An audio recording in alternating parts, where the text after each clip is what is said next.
Okay, there we are. So, welcome to SongNet, everybody. My name is Jimmy. We've been doing this now for over 20 years, and hopefully we'll continue right along. Um, Tonight is our usual first Wednesday opportunity to get to know somebody from this music industry that can make things happen, and definitely get some opinions on your work and all kinds of good stuff here. I'm excited about what we have here going on here tonight because I've been talking to our guest speaker a little bit about different things lately. One of the things that we've been talking about quite a bit is how, since he's been around as long as I have, maybe even a little longer, is how things have come full circle. A lot of us that were around in the 60s and 70s got to see the Wild West happening with the recording industry, how there were hundreds of different small independent labels, and a lot of people were getting regional hits. And then, of course, the majors took over, and then things changed. And now with the internet, it's kind of coming back around to that because everybody can do their own thing. And now it's like everybody has their own label. So it's like thousands of different labels going on. And your regional hits are now online. So, it's really changed the whole dynamic of what it means to be a success in this industry, and also different ways of generating revenue from all that. So, with all that said, I'd like to welcome our guest speaker for today, Don Elliot. And Don, why don't you tell us a little bit about what you do right now and how you got there? Hi. Well, first of all, thanks for saying full circle because my nervousness about doing this was because of my 60s and 70s perspective when I was somewhat of a little bit of a wheel in the business, and the world has changed. And the only way you can get heard is get it on the radio, and or you didn't get heard. And today it's TikTok and everybody else. And some of those things have come full circle that puts things right current again. So besides, I don't know, what about me? I only do a few minutes on this way and get into you guys, but I am very humbled to be asked to be in here because I'm humbled until you ask me about the success of KISS FM, and I'll get to that in a bit. I came from the Kansas City Conservatory with a scholarship in French horn and conducting. And after a couple of years, it made me crazy, and I took a radio job because it was a lot of money. And with many things that I've been involved in, including tonight, I'm no Simon. I might be a Theodore. I don't have a hula hoop, but I think I've always had an interest in being an A&R guy. I'm a closet Clive Davis wannabe, and I won't say master of all trades or master of none, but I flit between A&R, agent, manager. The greatest rewarding thing, though, for me is engineering and mastering, not producing so much. Except sometimes you get into that in the middle of a session if musicians are not quite knowing what they want in a small session. But it's safer for me to just be the engineer and somebody decide who's the producer here. Come on, guys, get it right. But the transition from me to disc jockey to wanting to be a mixer engineer goes from me finally meeting Al Schmidt in Hollywood at RCA, and ended up being Sinatra's engineer and Rolling Stones and all those people. But I don't want to take too much time on that. But besides broadcasting, I always had these semi-related parallel paths with music and recording, production, coming out of that scholarship from the orchestra playing French horn. But don't be too impressed. I wasn't that good. But it gave me a feel for the industry, which is really beneficial for my overview, or as they say in the Army, the big picture. I dropped the French horn to take singing lessons just a couple of years ago, singing Sinatra stuff with a big band out here. But that background is pivotal for a continuous run in the music and jingle production over the years. I don't have any hits. Well, yeah, I did have a hit record. The Next Plane to London. I was the announcer on that, not the singer. Your attention, please. The Next Flight to London is now in the final boarding stage by the Rose Garden. That's top five for a few weeks, but aside from all that, mentoring has always been a big thing in my life. Seeing how, I mean, what can I say about a man like Al Schmidt? Um, I was his incessant pest at the door of RCA in Hollywood, burning with that fire of desire to be a recording engineer. But at the time, unions had really strong control over hiring practices, and I was never really hired there. But Al kept the information door cracked open for me and introduced me to Dave Hassinger. Basically, they said, "Get in here, kid. Keep your mouth shut. Sit in the corner. Don't ask any questions until the session's over. Anybody needs anything, go grab coffee for them." And says me, "Who are you recording today?" The Rolling Stones. Okay, I'm there. So I was able to go into all of those and kept my mouth shut, unlike this moment here, right? And needless to say, I was hooked on every session and had more than a couple of questions. I stayed in contact with Al until his recent passing.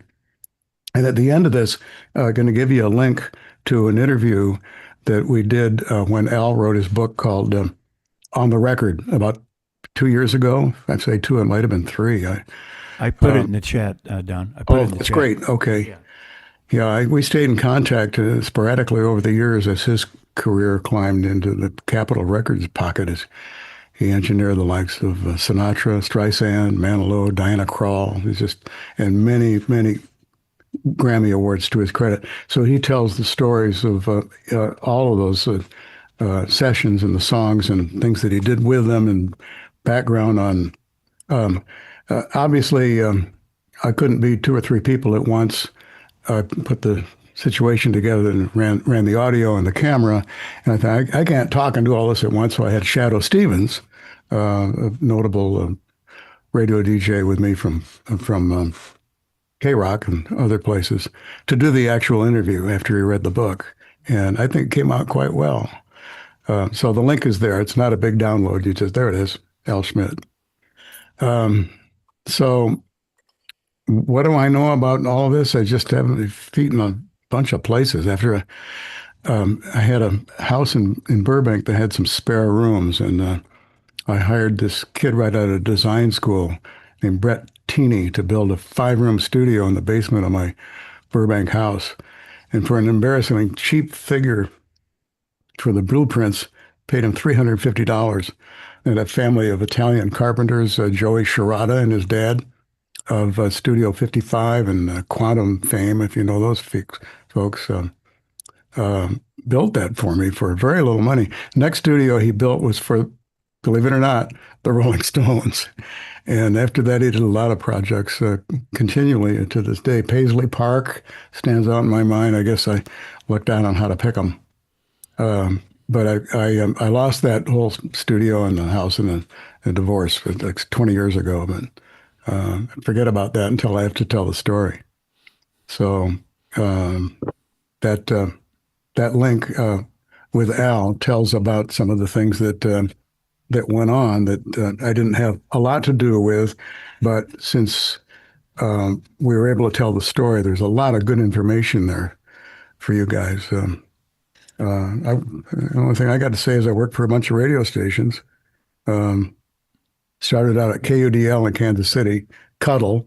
Then I went to Kissin in Portland, and then Kiss in LA. Had to keep that theme going, right? So a bunch of other stations not worth mentioning really, except K-Rock. Shadow and I started Top 40 on K-Rock, and we started Top 40 on Kiss many years ago, and it's still a rock station. So I guess when I talk to you guys, you play stuff for me that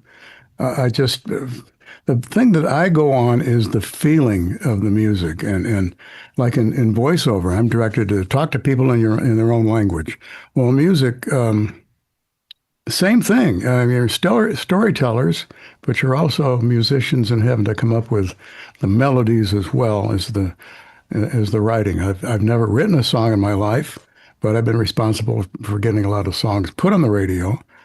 At KISS FM for 15 years, I was never a music director.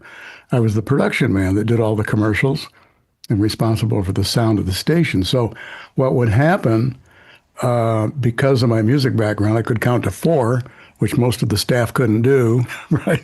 If they get stuck on whether to add a piece of music or not, they would call me into the music meeting. And if the hair would stand up in my arms, they'd add the song. Payola didn't happen at Kiss FM. Happened every place else I worked, though. Pay to play. I mean, the only thing wrong with payola was that it wasn't logged. If they disclosed it was being paid for, it wasn't. I don't think anybody ever went to jail for it, even when it was criminal. But so your submissions here, getting these things heard, my reaction has to do with me being, well, picking music is subjective, isn't it? My experience makes me objective because of my experience, even though I'm subjectively picking it. Does that make sense? Right? And when all else fails, if the hair stands up in the arm. So again, I was always a closet Clive Davis. I just respected everything he ever did. I'm telling you, I just. Is there anybody here that wants to admit to being over 50? I'm in a group with some background session singers run by Aretha Scruggs. And a couple of weeks ago, we met, and Dr. Gupta from Cedars, who's a vocal cord surgeon, and Gerald White, who does a sight reading class and harmony classes, had this information about taking care of your voice. Because after 50, the saliva becomes thicker. People get allergies. You lose the range if you're not singing all the time.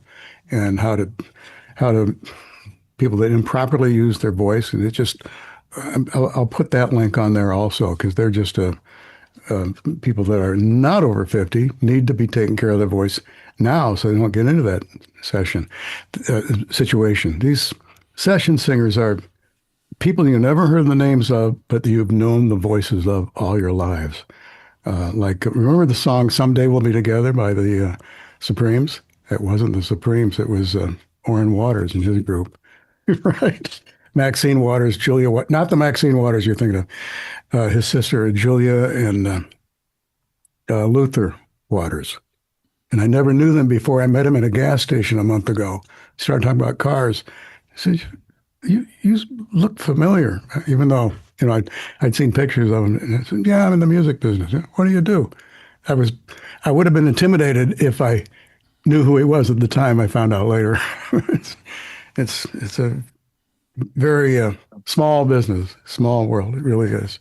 Can we get off of me and get some people excited about showing what they got? And sure. And if questions come up as we go along. The 60s comparison compared to now about going full circle. It's true. It's true. I've got a kid that's playing 70s music. The kid is older than I am, right? Just ask him, Dad, you can't do that anymore. Yeah, just watch me. But in those days, people had very unusual names as things evolved. I mean, if John Denver never had a problem knowing who John Denver was John Denver. Blue Oyster Cult, well, who are the names in that? Let's see, Strawberry Alarm Clock. Well, we knew who they were. There are some names that stick out in my mind now that nobody ever heard of. The Recurring Love Habit, The Ever-Present Fullness, The Chocolate Watch Band, Cream. Well, they made it. So did Blue Oyster Cult. But I've always been an advocate of using your name if you're, today especially. But I don't know if there's anything they learned from that or not. They still have named group. And you get into rap, forget it. All the rules are gone, right? That's true. And then anybody involved in EDM here? I don't want to get into that if we can help it. Unless you've got something. I'm good. I'm a little bit into EDM. Well, Most of my friends are EDM producers, DJs.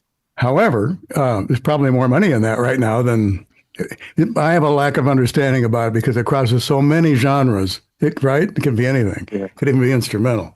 Okay, so I'm going to learn a lot tonight too. Yeah, Really? they mix in like funk and every single genre under the stars they'll use in EDM. And we thought remaking things disco was something. Yeah, I mean, well, in a way, it's the natural evolution of it, really. Yeah, that's cool. Well, who's up first? Who's our Okay. What we're going to do is put on first the people who are more in Eastern time zones. So great? first we'll have Nancy up, Nancy Kellel, and While they're playing, you've got the mics muted. Good. I'll do the same with mine. Yeah. And I'm not in my studio. I'm wearing studio headphones so that I don't miss anything. I'd rather not hear it on speakers. This is great. And so what I do is I share my screen, I share the lyrics, and then play the song. So here we go. Nancy, you want to say anything about your song before we start? It's piano vocal, and it's just something written a few years back, but I don't really think I want to share a whole lot about it. I think I'd just rather just play it. Okay. You know? Here we Yeah. go. All right. Let me share my screen. And you guys have to tell me if it sounds okay, because some tracks sound better on mono versus stereo. So we'll just take it from there, and then if it doesn't sound right, you guys, tell me to stop. Okay. All right.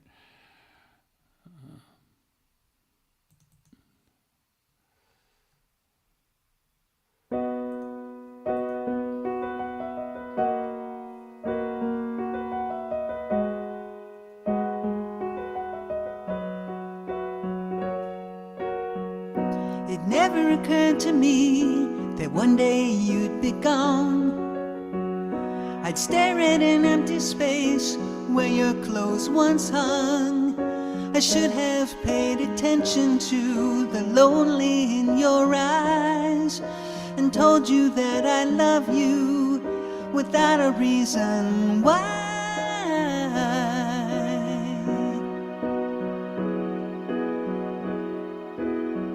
But it never occurred to me.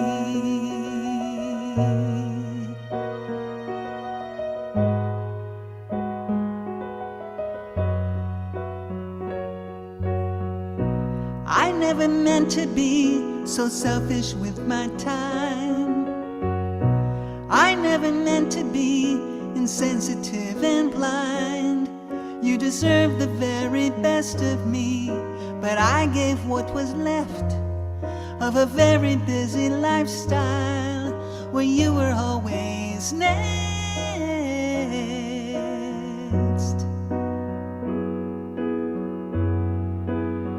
'Cause it never occurred to me.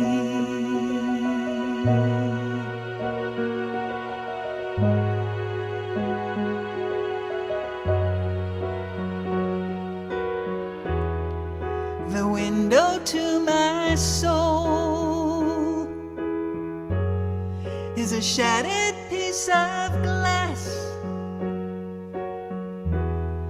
in pieces on the ground. When will this heartache pass? It never occurred to me a house is not a home.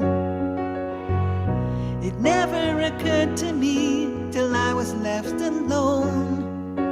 Damn these halls and vacant walls, oh what a price to pay. You needed more than just the words I never thought to say.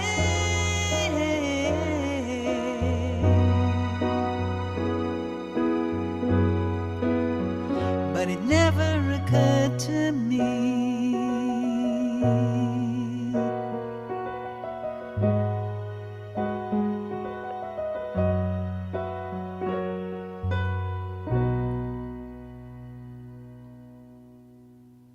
Oh, oh, I've heard this before, 3 or 4 years ago in Pasadena when you did it. And every once in a while, I mean, I only heard it once then. And I'm not somebody that can remember lyrics, but it would come back and haunt me. And I would hear not all the lyrics, but some of them. And it wasn't a week go by that I didn't didn't hear it over all this time. And I call it the missed opportunity song. Cats in the cradle eat your heart out, right? Yeah. But what I hear, not only my own feelings and emotions and goosebumps, maybe put guilt in there or not, but the sincerity of your voice in the first place it sounds so much like truth. It tells the story, and then I hear the arrangement, and I was trying to anticipate.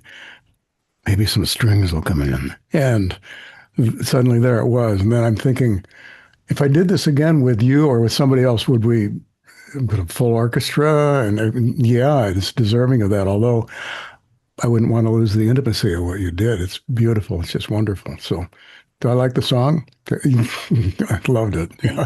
Thank you. Did I miss anything? And I might ask you what inspired you without having to shed too many tears. Actually, it was a friend of mine that had a beautiful relationship until her spouse got too busy with life and work and things that they were impassioned with. And I think that what happened was it just got very lonely for her. And you said it yourself, missed opportunity. He lost somebody in a divorce that loved him very much, but he just blanked out on his personal life to chase the dream. So he's sitting there one day staring at the clothes missing out of the closet and everything else because she's gone. She left. I saw a movie just a couple days ago about somebody going in a closet and the clothes were missing, and I thought of the song. Oh my God. I swear to God. Did he know it was about him? No. Did you ever get played on the radio?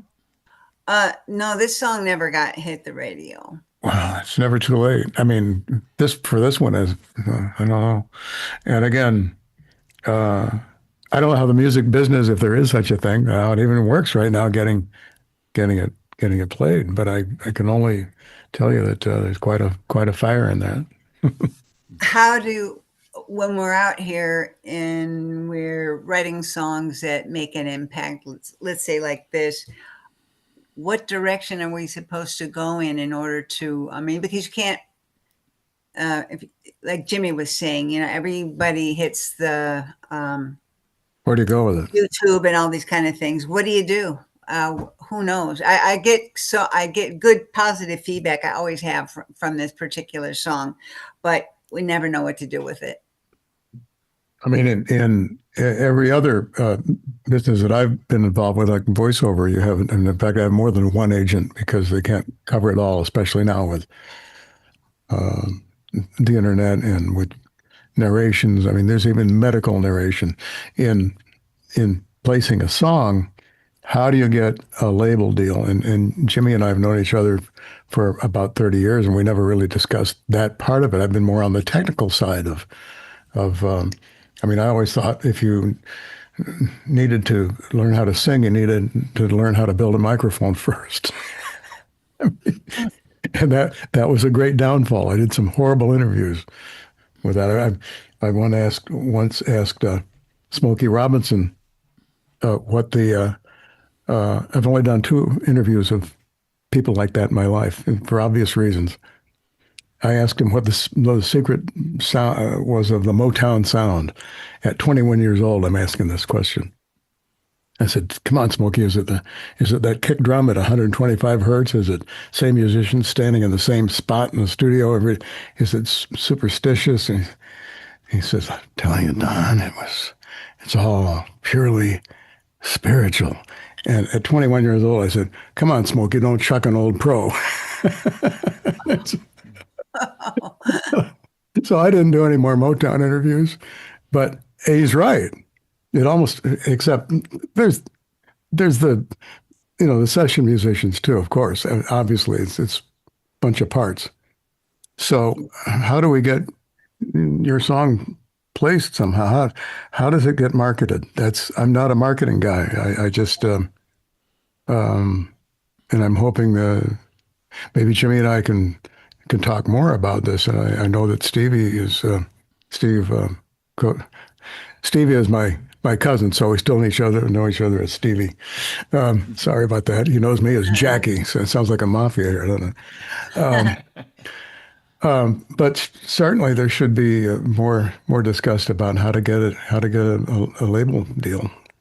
Yeah, and even then, it's not even about a label deal anymore. It's about getting the stuff out there, like we were talking about. Yeah. As Yes. independent artists. Independent artists have a lot more power now more than ever, but it's a matter of getting it in places where it can be seen. For Be a example, YouTube star first. yeah, YouTube star is one thing, TikTok's another one, but also getting connected with something that gets a high visibility. Yeah. You might remember, some of you are old enough to remember a band called the New Seekers. Yeah. Remember them? And you remember their hit? Only one big hit. Another You? No, that's the other Seekers. I'd like to teach the world Yeah. to sing. See, Oh yeah. that one song, but because it was connected to Coca-Cola with a huge budget, and because it went out there like that, it got viral back in the days before viral was viral. And all of a sudden, everybody wanted that song. People were calling radio stations, I want to hear that commercial again. It's like, oh, you want to hear a commercial? There's music. Says, no, I want to hear the commercial. Because it was that popular and that powerful of a song. When you look at how the song itself actually pans out, it's amazing. And then So- came Manilow. Yeah. So getting the stuff out there where people can see it, getting the stuff out there where people can hear it, sometimes getting connected to somebody, like back in the old days, A&R used to connect the writers with performers, and that's still kind of true in country music. But we're here. And of course, every time I hear that song, I keep thinking, man, Catherine would knock that out of the park, right? Because her voice is very much like, what I remember Karen Carpenter. I mean, she's always compared to that. But that kind of a feel can really generate much more emotion to that song, bring it up. And there's also a lot of producers and people that can make things happen. And of course, now that everybody's online, you've got those opportunities. You're feeling your way out in Michigan now. So. Is it on YouTube? Do you have it on YouTube? It's on. I think it's no. I think it's on Reverb Nation. Yeah. They don't get the traffic that YouTube Yeah, No. Reverb Nation. Yeah. does. Yeah. It's musicians But, hearing other I mean, musicians. So The classic case I always cite is Gautier with his song "Now You're Just Somebody I Used to Know," that has over 1 billion views. 1 billion views on YouTube. Wow. And basically, he made it. That's how he made it. Is getting those high number of views, and then got picked up. I'm pretty sure by a record company. But do you want to get picked up by a record company? That's the other issue. But I don't know. No, That's I a- want that- no. Yeah. I want That's a someone. whole, I want to place it with with someone who sings 20,000 times better than I do, and have them cut it. That's that what kind of Diane Warren does. Yeah, she gets the greatest vocalist in the world to sing her songs. Yeah. That would be hard to do, Nancy. Yeah. let's keep moving on. Yeah, Yeah, we let's should go. move on. Yeah. Next up, so we have this one, Sarah. Thanks, Higgy. Nancy. Is You're it welcome. Hig- Thank you. Sarah Higgy and Eric Hovey, and this one, let's see what the name is. It's called "Kiss the Ground." Kiss the ground. Okay. Sounds So like they're putting handcuffs on. Well, I'm not contemporary responsible. world. Okay. That is Sorry. the contemporary world. Oh, my. Oh my, indeed. Yeah. I really hope you guys enjoy this. Do I have time to do a little intro before? Yeah. Yeah. sure. Whose song is it? I can't see who's talking. This is Eric talking. Oh, okay. Hi, Eric. Great. There we go. This is one of my favorite recordings. A lot of people helped out on it. You're going to hear a lot of different beautiful instrumentation. Most of it was recorded at my barn studio, Jam Space. Music by Eric Hovey, myself, and friends. Lyrics by Sarah, one of my favorite collaborators, and just a beautiful artist with words. It's a take on gypsy jazz and swing. A little bit of you'll hear some tuba, some mandolin. Yeah, enjoy. I caught eyelashes and arid palms. Join me in this ever-varying game. Kneel down on your scared knees. Teach me how to pray on a Sunday. In the halls, eternally risen, perhaps I will find sanctity. In a dwelling so different than my own, grow with me, kiss the ground.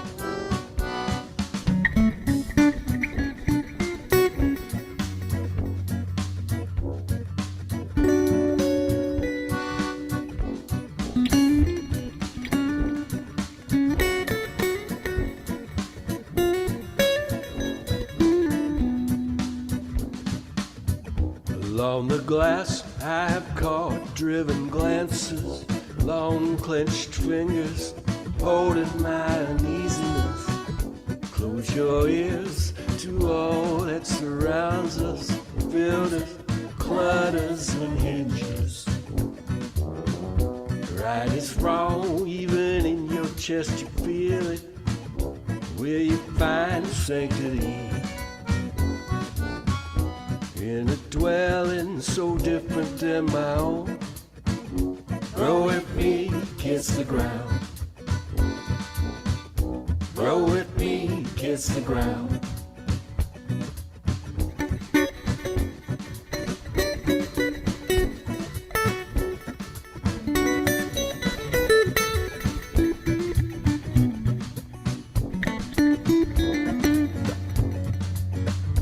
Grow with me, kiss the ground. Grow with me, kiss the ground.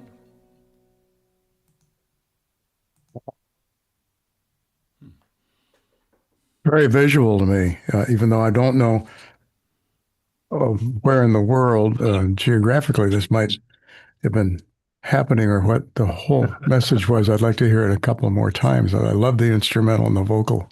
It was great. The mix, the production, the feel and the melody of it. Yeah. It's a surprise. The most different thing I've heard in a long time. And it's something that I can, it's memorable too. Thank you. Thank you. It is, Don. It's a different song. And Eric, I don't want to rain on your parade. You did great, but I think if like some big fat drunk opera lady sang it, that would just be incredible. Oh, you know what? I've heard I've gotten similar feedback before, and you know, if we ever get another time around, we may just do that. Wow. Wow.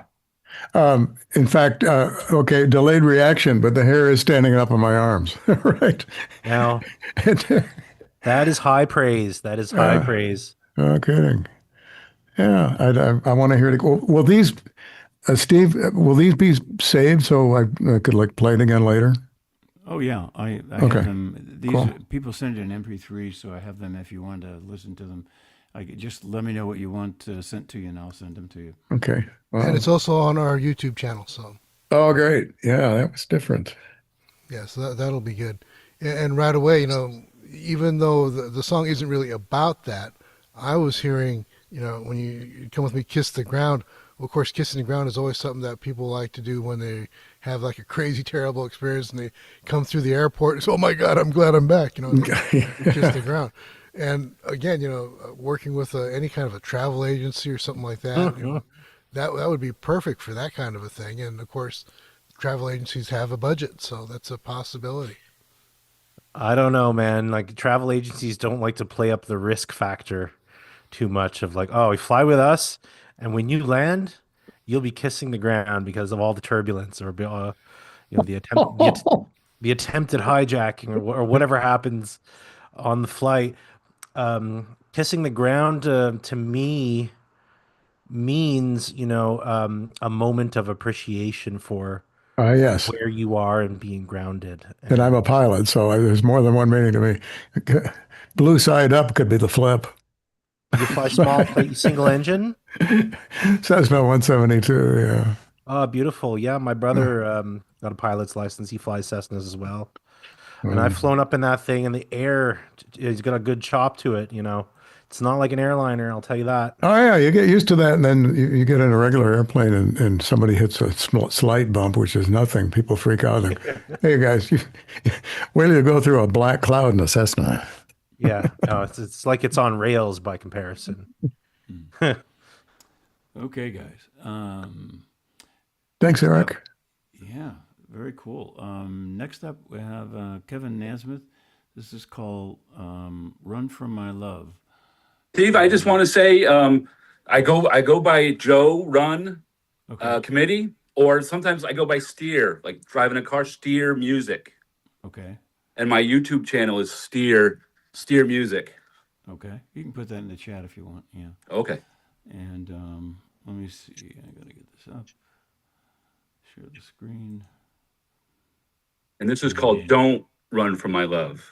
Not run from it. Don't run from it. Oh, okay. That's the way it's labeled here. All right. Here we go.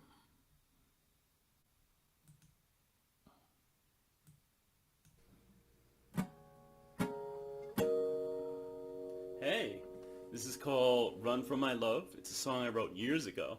I really hope you enjoy it.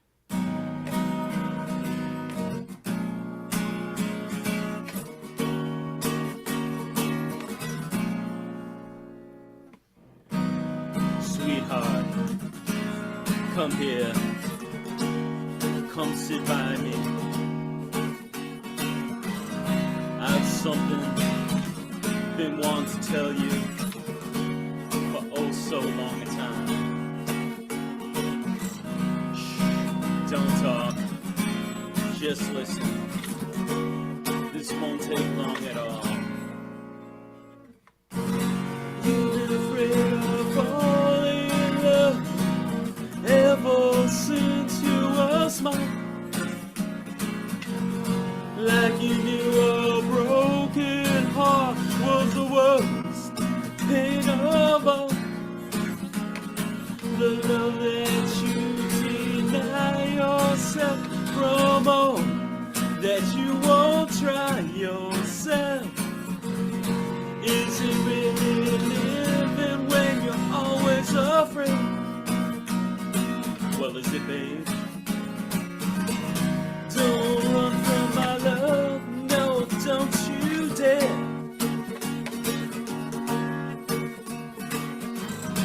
Feel it in the breeze blowing through your hair.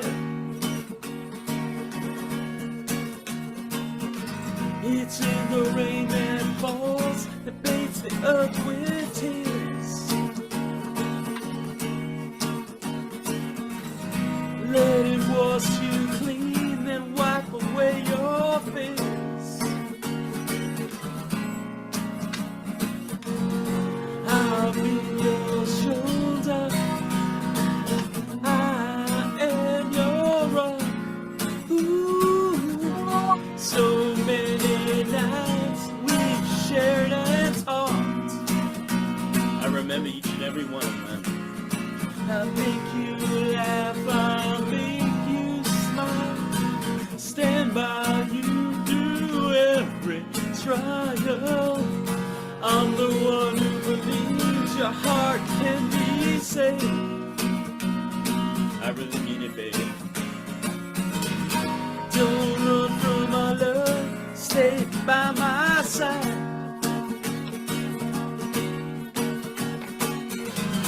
Need you more than ever, so don't you hide. Don't run from my love. What are you so scared of?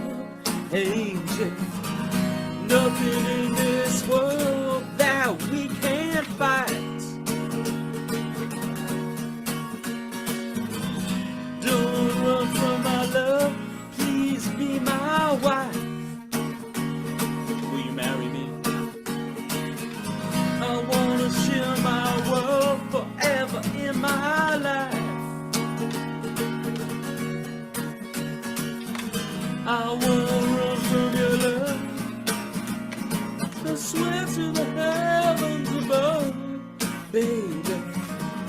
Be with me till the end of time.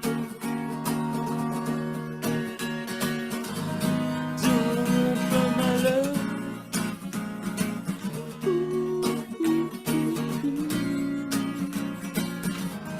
Don't run from my love.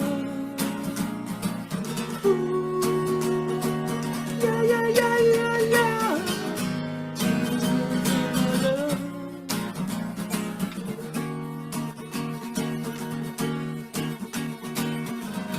Don't run from my love.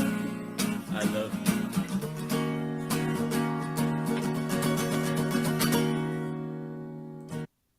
Hey now. Hmm.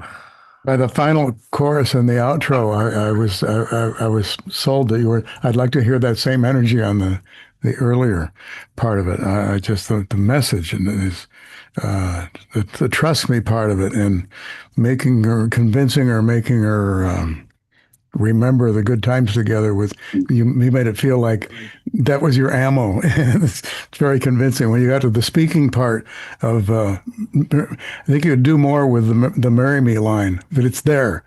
Yeah, you could go. I mean, if you did the whole thing again, did that in sequence, or if you punched it in, I don't know. But there's so much in Yeah, that line. a little more like "Marry Me." Don't lose Let's it. do it. Don't lose me. Don't lose my love.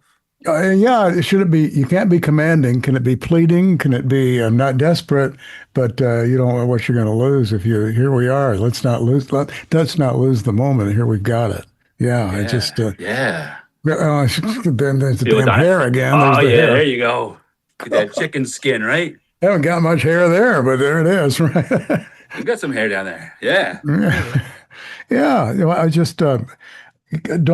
Yeah, keep working on that song.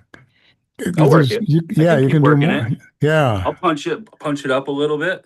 Oh yeah. Oh yeah. I enjoyed it. I wasn't sure at the beginning, and you could do a little more with the melody too. Oh yeah. Well, the melody's there, but I think you could probably do a. Again, I'm not a writer, but and I don't want to say improv. Maybe it's something in the bridge to contrast it, like a typical bridge. There's something there, Jimmy. You know, what am I trying to say? Well, for the arrangement, that's the main thing is arrangement. Yeah. For myself, I was hearing, in the part that's kind of like either bridge or chorus, I'm not really quite sure what it is. Instead of making it all ascending, da da da da da da da. Yeah, you pump it up and modulate it. Maybe, but then instead you got four lines in there. So you got da da da da da da da da da. Yeah. And then for the second two, you can repeat the same thing but go downward. So then it goes da da da da da da da da. Like up, and then I'm not bringing it down. You're saying like I should go up. It just changes it then because down. It gives it a different dynamic, and it also keeps your interest. So as a producer, that's what I would do. It would be the same melodic structure, everything, but the way that it would be arranged would be something that would open it up a little bit more, so that you're not hearing the same thing over and over and over and over and over. It's like over and over and now it's different. I don't know how a woman would hear that pitch, but it sounds like. I can get up there pretty high. Oh yeah. I know. I don't mean that pitch. I mean what you're selling here to a woman. Yeah. Right. Yeah. How they would react. Well, yeah. I was remembering a song that was a hit not too long ago. I can't remember the name of the artist though. But I want to marry that girl and something like that. Why are you treating me so bad? Da, da, da, da. It's like he's talking to his future father-in-law. I can't remember the name of the song. It was a big hit several years ago. Huh. Yeah. But anyway, I'm sure you'll find it if you look around for it. It's kind of Joe Ron. thing, yeah. Joe Ron. Joe Thank Ron, you. huh? All right, good job there, Ron. Wait a minute. Who's Kevin? Nothing to do with this. Kevin is my real name. Oh, okay, all right. But I go by Joe Ron, or I go by Steer Music, like driving a car. Steer. Driving a car. Driving the beat to the street. Okay. Something, I don't know. If I may, I would like to say something. I find sometimes I don't always have the most constructive things to say.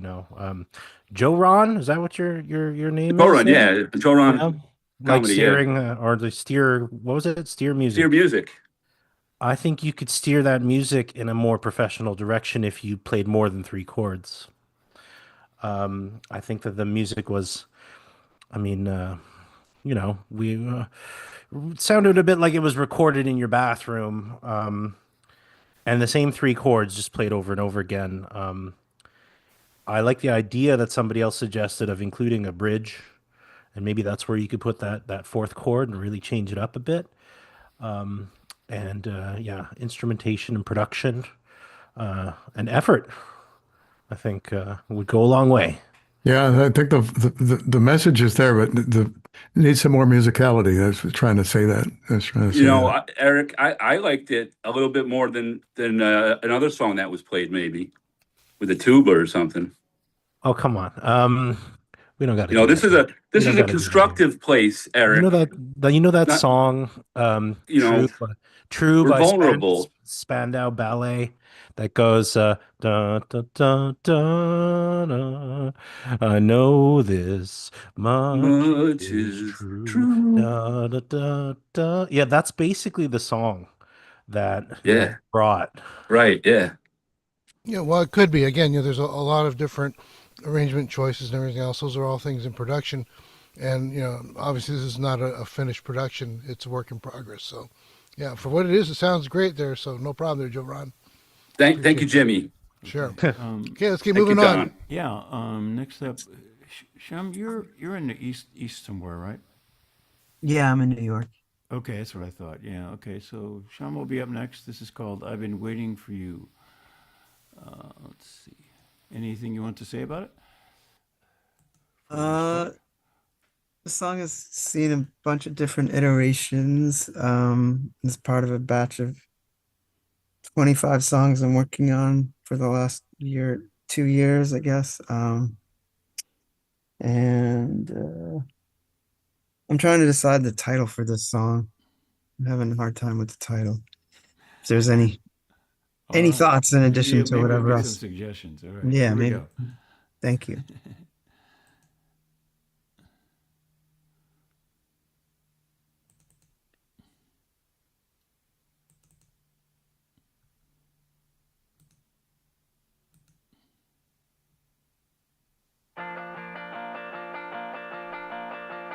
I was low, doing anything I could to get high. I was stuck on the ground, just trying to learn how to fly, to get me up to the sky. I never knew the first thing about being alive, or held the key to your heart, unknown to paradise, your paradise. You tripped in your paradise. I never been this high. I felt gravity slip aside. I never been this high, this high.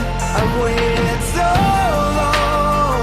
I've been waiting for this very night. I've waited so long. I've been waiting for you all my life. The way you move.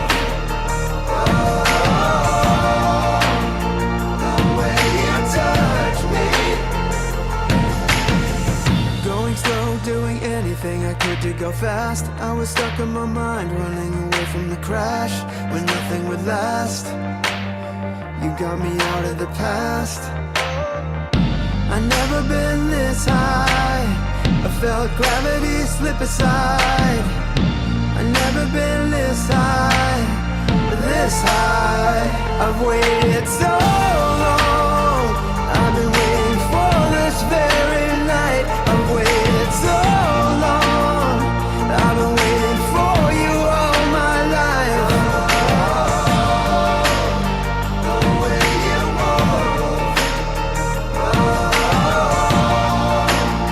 The way you touch me. It feels like paradise. You feel like paradise. With you I feel so high, high, high, yeah. You feel like paradise. It feels like paradise to know what you feel like. What you feel like. What you feel like. I've waited so long. I've been waiting for this very night. I've waited so long. I've been waiting for you all my life. I've waited for this night to look into your eyes. I've waited all my life to know what paradise feels like. I've never been this high. I tripped in your paradise. I tripped in your paradise. I've never been this high. All right. Love the way Alicia Hagen, because it emphasizes it. I see why you're searching for a title, because it's although the words are not in the song lyrics, I would want to call it The One or The Search Is Over. Not in the lyric, but something. I mean, I get the point. It feels like paradise, and I love the sound of it. I get the message, but as a typical DJ, I have to tell you, it's hearing these lyrics tonight, very inspirational to me, and I'm loving it, because most disc jockeys, if you imagine being on the radio, we've just finished a commercial and we go into the song, and after four measures, the headphones come off and we're getting ready for the next bit. And in the last 10 seconds of the song, we hit on again and we're doing our next bit. We never hear the lyrics of the song. We never hear the music. I mean, that's one of the weird things about radio. Once you get the song on it also explains a lot of the reasons why a lot of radio people are not really good at picking songs. Is why they have a separate music department. Yeah. Yeah, it's true. But the lyrics, although this is an exception to me, they hit me very well. I'm enthralled by the sound and the production to the point where I can miss the message, but I got them both in this case. And it just, I don't know what I just said, but what the hell? Make any sense to anybody? Yeah, I love the sound of it. Yeah, but I can see why you had trouble finding a title, because it is, you found the one, the search is over, and here we go, flying airplanes again, higher and higher. Oh, higher and higher. Maybe there's something to that too. Although that title's already taken, but there's something there. Yeah, I think it started out as Paradise. I mean, the song has changed a lot since the original title. So Well, it's like a billboard headline, newspaper headline. Give us a clue to what the song is about. When you see the title too, or hear the title, if it's in there somewhere, and I know it's there. I just can't put it together either. But you're on the right track, I think. Very entertaining. I liked it. Oh yeah. It's, especially with the title. The thing about being so high and all that is a bit cliche, so I can see why you would want to sort of avoid that. But the title you're going with actually is okay, I think. I would say, but What is it? Feels like paradise? no, What's it's it? I've been waiting so long. Oh, Waiting so long, yeah. Instead of being just, never been so high, because that sounds like drugs. But, yeah.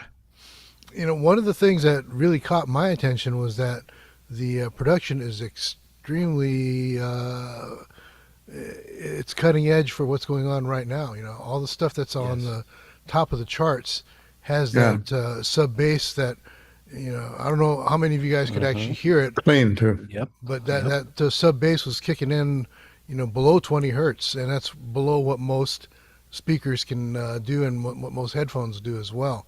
And I'm hearing that, and I'm going, man, that's exactly what's going on these days. And your lyrics are a little bit denser than a lot of the old top 40 back, in our day. You've got a lot more words in there, but they work very well with the cadence of the song. And it would print well on the radio, if I can use that. No words to describe audio sometimes. We used to say it prints well on the air. Through all the damn radio processing and compression and stuff, it would survive that and still come out really nice, punchy on the air. Yeah. So Punchy. definitely, I think that it's a very good song, very good production. I'm very impressed with all that. It's interesting too because just this morning Rick Beato put something out there. He grabs the top 10 from Spotify and puts it out there, and he commented on the same thing.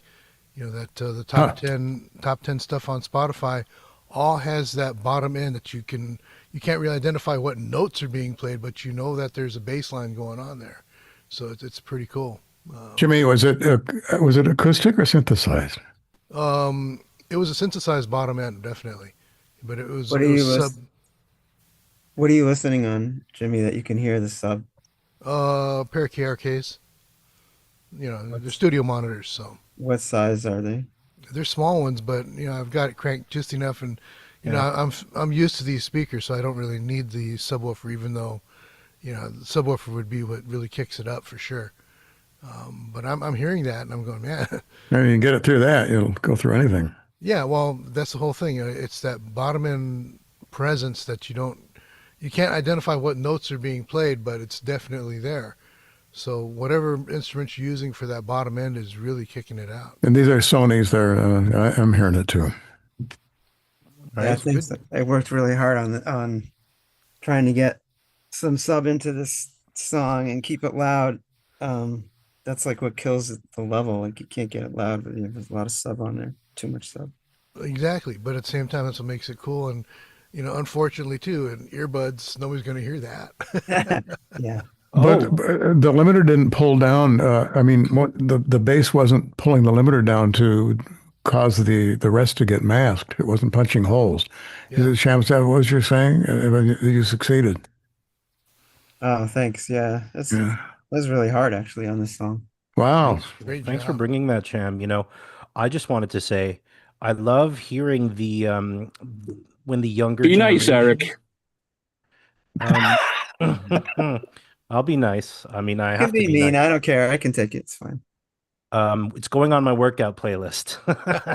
I could see myself at the gym doing so many reps, so many curls. I'll be on that rowing machine, be doing bench presses, and I think I'll do more reps than I ever did before listening to a motivational piece of music like that. I really appreciate what you brought for us tonight.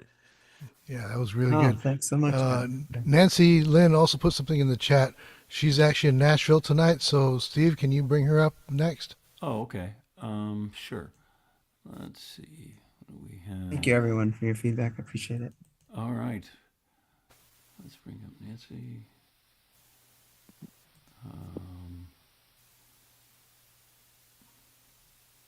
Oops, wrong Nancy. There we go. I'm getting the lyrics pulled up here. This is called A Mother's Heart. Okay, and you want to say anything about it, Nancy? This is a song that I wrote for my son, and it's kind of a song for anyone who's a mom, and it's kind of like about how when we're a mom, we go through like when they're a baby, and then they grow up, and then they go to high school, they learn lessons, and then eventually they go off, and then they go off to have college and then get married, have their own kids, and then kind of like, then I age and then I say goodbye kind of thing. So it's kind of like, it's a song, it's kind of like a love song to my son. All right. Let's listen.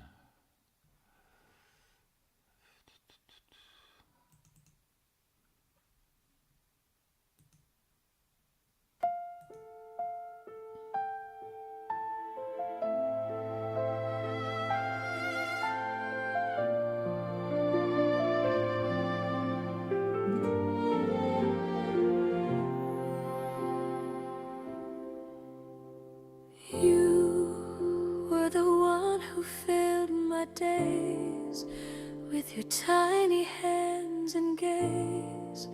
Every coo would melt my heart.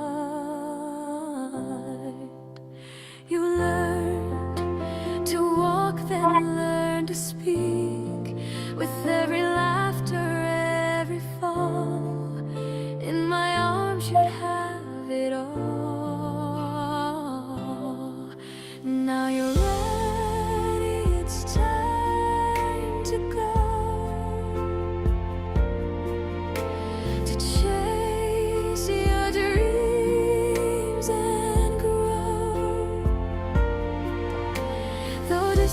may pull us apart, I will always be proud of you.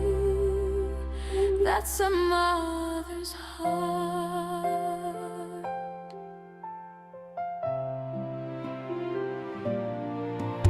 You played and fell, you found your friends.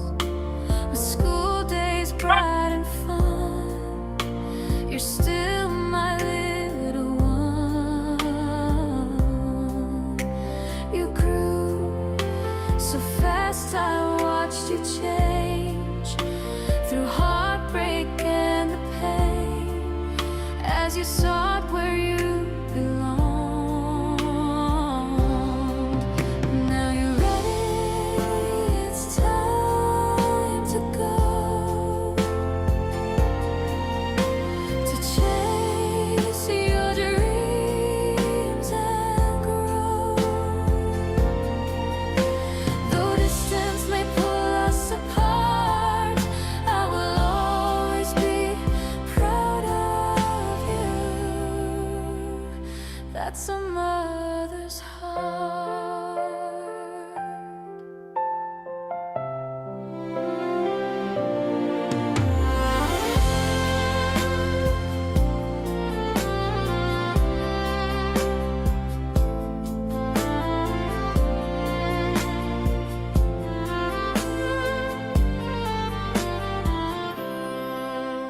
With school behind, you've come so far, found a job that you adore, then married your true love. Tiny hands of your own holding so tight, as you guide their steps just right. You can now see through my eyes as I grow older, with your hand in mine. Saying goodbye will be a difficult time, yet when I part, I will always be in your heart. Keep chasing your dreams with all your might. From heaven, I'll be cheering you on. Go on now, keep living your life.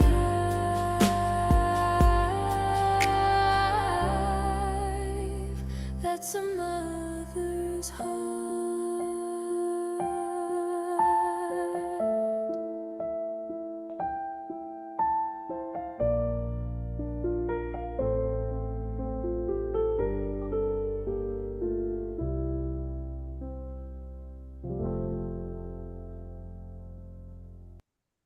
Oh, yeah. That's truth and love all at once. I've had that the last chorus of the outro. It's just suddenly I felt it become country, or it could be a hell of a crossover. It could go both ways. I want to hear a steel in the bridge. What do you think? I don't know. The sweetness that was predicted by the violins, excuse me, the fiddles at the intro really paid off as soon as your voice started. It's just, the vocal is just wonderful. I mean, I'm. It was actually Yeah. I actually had someone else singing it. Like I kind of had someone. So basically, I wrote the melody and the lyrics, and I originally sang it, but then I had someone else produce it and sing it. Yeah, each phase of life is a celebration. It's not like people realize these things after somebody's gone to appreciate it and just show the love of somebody that's alive. And Mom doing a great job, and the track too reflects the feel of the lyrics. It's just you can see not life slipping away, but it's an appreciation of how fast it goes. Yeah. In fact, I just wrote a note to myself about a month ago. I don't know if that shows or not. We're only here for a little while. I read that every morning. I think, okay, let's get the planner out, make sure it's got sucked the most out of that day. Right. And that whole song is just wonderful. It just reminds me of Sinatra's song "Cycles." No, nothing like it, but the idea of it, just seeing Well, but I can see it being crossover country, but slip that steel on the bridge, I'll play it all the way home. Okay. Well, Before I move on to our West Coast group, anybody else east of the West Coast? I don't think so, right? Arizona count? Yeah. Okay. All right. So next up, we'll have that was lovely. I thought Disney. That's what I was Yeah. thinking when I was listening to it. Yeah. Yeah. Yeah, Nancy, was that something that was done in Nashville while you're there, or yes. Yeah. it has that Nashville sound? Yeah. Boy, you found the right players. Yeah, they're really good. Nashville is a mecca of music. I have a good friend in Nashville. His name is Lorne, and he's trying to get his country music career up and going. And he's told me, I definitely hear that Nashville influence in what you're doing. Somebody described it as Disney. I would say Disney meets Nashville. I really loved your vocals. Yeah, just a beautiful piece of music. Oh, thank Okay. you. Thank you so much. Yeah. All right. Let's keep moving forward. Who's next? Cameron DeVries, and this is called "The King and the Queen." Cameron. Oh, thanks, Stephen. Yeah, this is a guitar vocal. I think that actually the song's called "The King and Queen Go to See Him," Yeah. Oh, you're right. Yeah. and so yeah, it's just a guitar vocal. I wrote the song a few months ago, and it's about an HOA. So it's about the homeowners association. Like I don't know, it was just an idea I had because my HOA was just having a lot of problems and things. So Can we put up an antenna? Sorry. Here we go. Okay.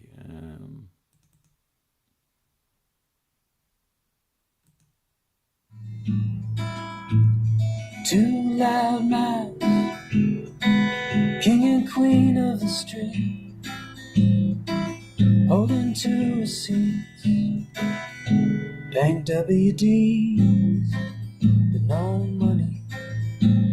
Something to say, no one to argue with.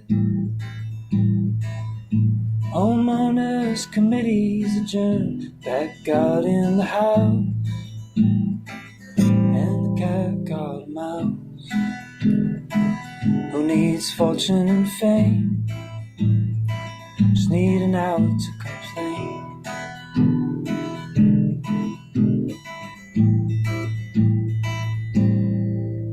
Yeah, no, there's a stone in the neighborhood. If there's a rock out of place, you will hear and get the details. She'll send the memo in the mail.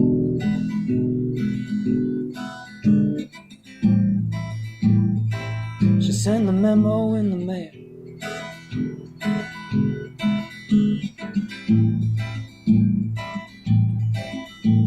The only lonely pair in the town that's got in blood. They search all night for the baby in the dark. The gentleman sees, but he just watches through the tree. Two souls in their hour of despair. Other men don't seem to care.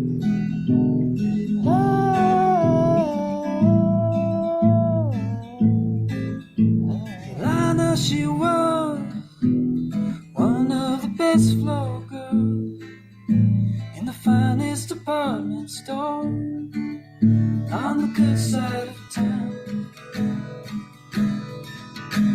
And now that she's out, stores won't even give her a break.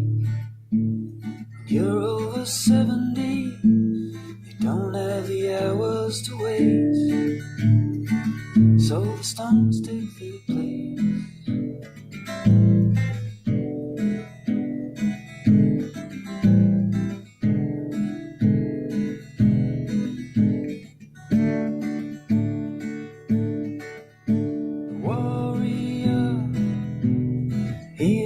Lover disguised as a crook. Knows no remorse for the vows that he took.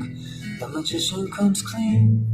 The king and queen go to see him. How will we ever decide where the stones will reside? And how will we manage the storm if there's no need to settle the score?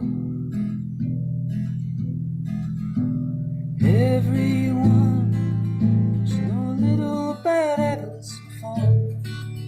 The only burdens that can't be undone come from ones that get choked by the stale stuffy smoke. Every plant needs oxygen. Every person does too. Well, that caught me off guard. If everybody's lived that, they've all been there before you bought a house, and even there, I mean, the frustration. I mean, the song is so different. It really caught me off base. It's second cousin to could Dylan have done that? I mean, Rita the Meter Maid, the Beatles, lovely Rita Ellen or Rigby are second cousins to it, kind of. Although I kind of thought the same thing. If you hadn't have told us in the introduction what that song was about, that would be one of those songs that everybody's guessing. What the hell is he talking about? After I wrote it, I was thinking like Chris Smither. I was thinking he has that Banana, that song. Like Chris Smither's such an amazing talent songwriter. He's got that style where it's kind of eccentric and kind of out there, but in like a very you kind of want to know what's going on. keep everything. I want a bigger hook, a memorable hook of some kind, too. Uh-huh. That's all. I don't know what else to say about it. But I for some reason, I kept thinking there's some Dylan in here for some reason. Mm-hmm. I'm going to keep my comments quick because somebody told me to keep my comments quick. I love the mirth. That's all I can say. This the mirth of the everyday, perfectly captured in just a fun song. And I think sometimes music should be about fun, and I think you really nailed it. Okay, next up we have Catherine Beck. And this is a song called Where Are You Christmas? Catherine? Well, it actually came from a true story. I met this Salvation Army guy in front of the grocery store, and that's how I got the idea. And here's another interesting fact. Today, October 1st, would have been Karen Carpenter's 75th birthday. Interesting. Anyway, hope you enjoy it. Okay. Let me get into sharing mode here.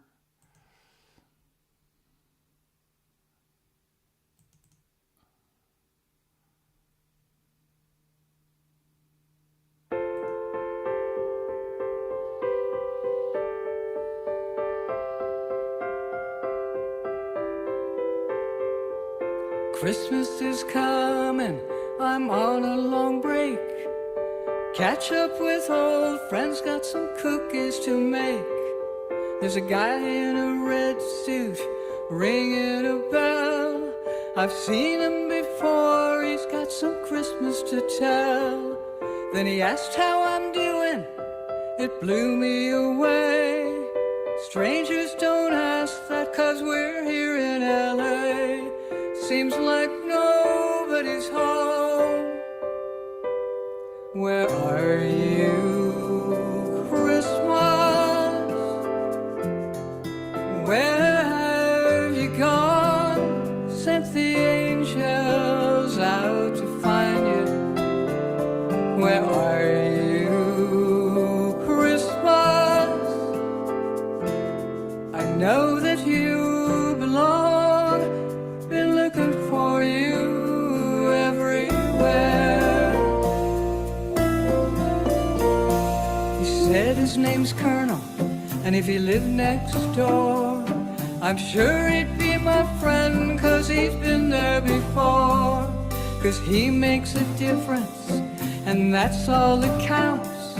I'll see you next year, everything will work out. And I started thinking about all this good cheer when I said to myself, I've got nothing to fear. I can do that too. I can do that too. Where are you, Christmas? Where have you gone? Sent the angels out to find you. Sent the angels out. Where are you, Christmas? I know that you belong. Been looking for you everywhere. I drove down to St. Luke's, not far away. Brought my guitar and some music to play. Went through the front door, what did I see? My old friend Colonel smiling back at me. Then he gave me a big hug, as warm as could be, and sang right along, singing harmony. Smiles everywhere. Now I've found Christmas.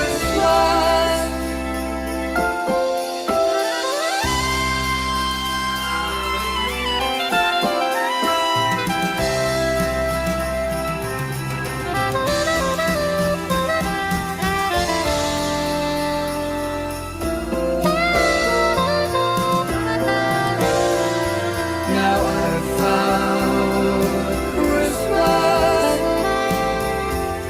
I see it everywhere. Glad the angels finally found me.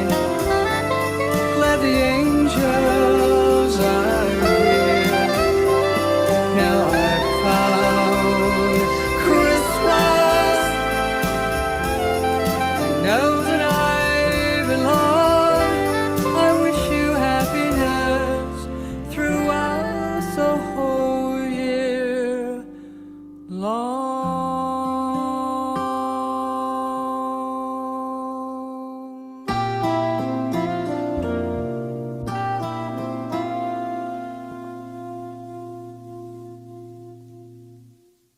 Excellent. There's this hope all the way through it that we hear and feel. We need this.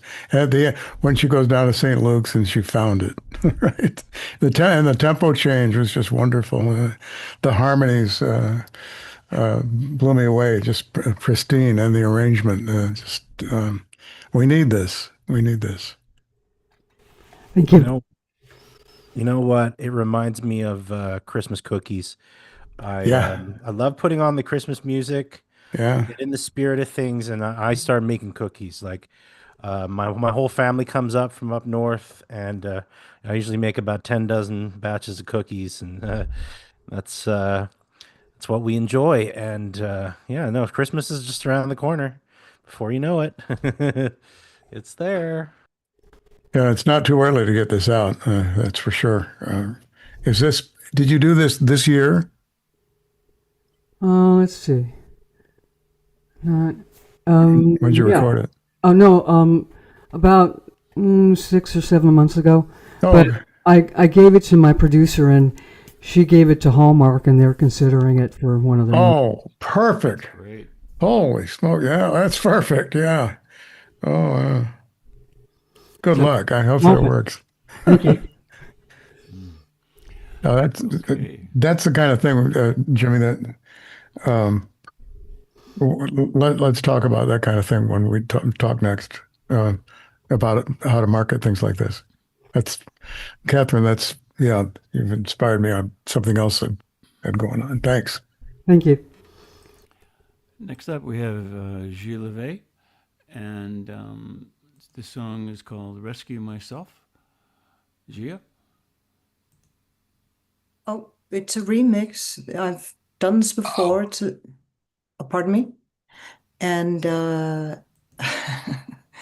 it's got a sort of more of a Latin lounge vibe to it this time. It's about taking new directions in life, called Gonna Rescue Myself. Okay.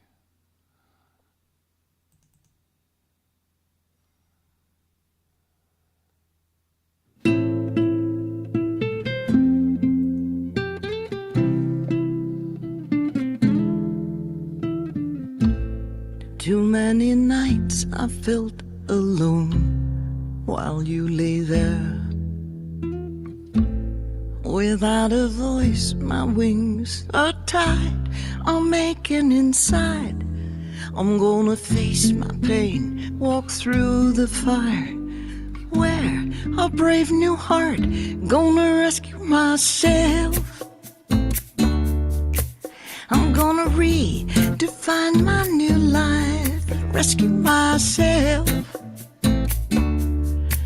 I'm gonna be a phoenix sunrise. I'm gonna fly high, on lose all those damaging ties. Gonna rescue myself.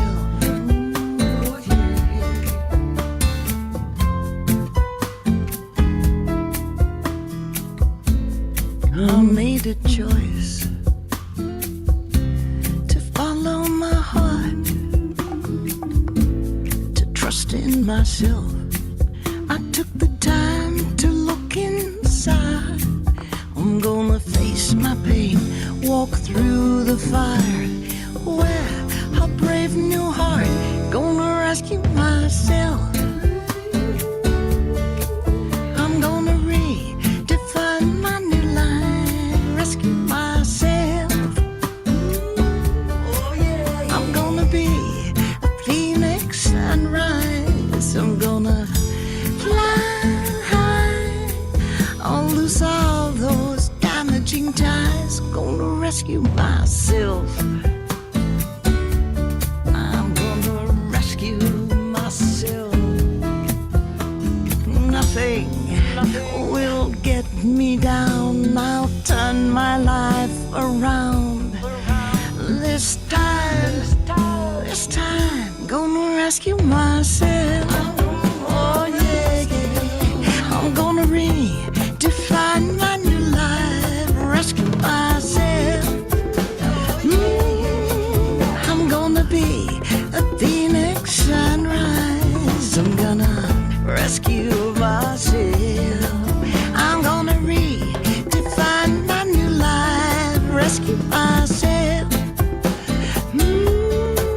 I'm gonna be a phoenix sunrise. I'm gonna fly high, I'll lose all those damaging ties. Gonna rescue myself.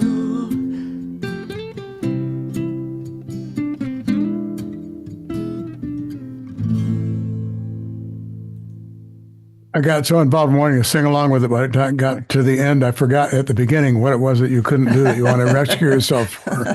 I was wanting to sing too. Yeah, I mean, the determination in that song. I think it's Helen Reddy meets Edith Piaf. Yeah, oh wow. Oh, I hear her and you. Oh, yeah, and it's hooky Interesting. and it's memorable and it's musical and it's. Is it? I know the guitar says something different, but it feels like there is some French in it. Actually, it was more leaning toward Latin bossa. You know, I Oh. was yeah. I can't remember the reference that I gave Tim Basha? on this one. Maybe Basha? It wasn't Basha, but you know, he was really playing more in the Brazilian tones. And Oh, I said, okay. I want something a little bit, but definitely bossa. You know, I mean, it's kind of got that going on. Yeah, it was your voice that I felt the Piaf thing within the Maybe. French's, but the That's determination, right? Well, what were you trying to rescue yourself from? Just Well, you know, actually, it was a co-write, and the co-writer with me, her husband to be tried to stab her, and she's okay about telling the story, and it was really, you know, about that, and I thought it would transfer over to other, you know, areas. I sort of had some things myself, but never been stabbed before. So it was about that. It was about an empowerment of I'm going to move forward and I'm going to have a new life. Fontella Bass had a song called Rescue Me, but I don't remember what it was about. It just had this big band thing with it. Fontella Bass? Yeah. Similar last name, too. I shouldn't tell that story because I'm probably going to stick with it now. You know? I'd rather call it a self-empowerment story. No, it's very We'll delete determination. The phoenix rising above. Sure. Yeah. Oh, I get it. Oh, yeah. So, question, Don, about, I think it was actually Eric last time I was here. He was suggesting I showed one of my songs to a jazz station, I think out of Montreal. Toronto. But, Toronto, and I did, and they didn't answer me. But how is it that you get on national radio stations? Because jazz is sort of an area that is, very small listenership and Spotify and playlists and all that. I'm close to the jazz station here, K-Jazz, but again, we used to say, don't get it on the radio unless the record's in the stores. Jimmy, what's the parallel to that today? I mean, so it gets airplay. Yeah, if you don't have more than 1 million views on it, it's not going to get on the air, basically. Yeah, so that's basically it. You can't reach out to programmers or anything like that. And there used to be well, there still is. A college station in Orange County is a parallel one. It's a public radio station. I can't think of it's Saddleback College, KSBR. Was a parallel one reported at R&R back in the day, and it's still. And they used to break a lot of independent artists and local groups, local bands. Yeah, exactly. And even for myself, I had a show on CSUN radio, and that was okay. We played a lot of our indie friends on that, and it was good. KCSN, yeah. Yes. In Northridge. Limited reach, but it was fun. And, but again, there's so much more power on the internet now, being able to reach those places. And a lot of that has to do with, again, networking. You've got plenty of other jazz artists that you can connect with. You can friend them. You can, the ones that are local, you can do gigs with them. But if you're not internet savvy, that might be the missing link she's asking about, Jimmy. Exactly. Yeah, that is an issue. But even if you're not internet savvy, getting together with those people in person, like go to the Catalina Jazz Club and hook up with those people, and find out who they work with, how they make things happen, and eventually you'll be part of that community, and that community will lift you up and make things happen. Yeah, because again, that's I am here locally in Santa Barbara, but oh, you are? Okay. Yeah, good. But that's not radio. No, it's not. But at the same time, there are jazz gigs out in Santa Barbara that you can find. There's a couple of jazz clubs out there. So yeah. I played that. Soho.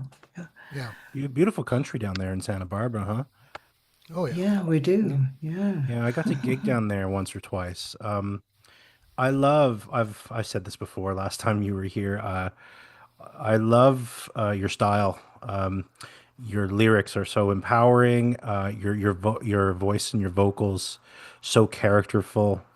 I really think you've got a beautiful form to your music, and that's why I think you should be knocking on those doors. I gave you that recommendation, Jazz FM. It's a Toronto-based jazz station. No, I reached out a couple of times. He was on vacation once, and I reached out again, and they didn't get back to me. I mean, I could keep doing it, but I thought I'd just check to see where they're at. I mean, what Jimmy said kind of seems to make sense.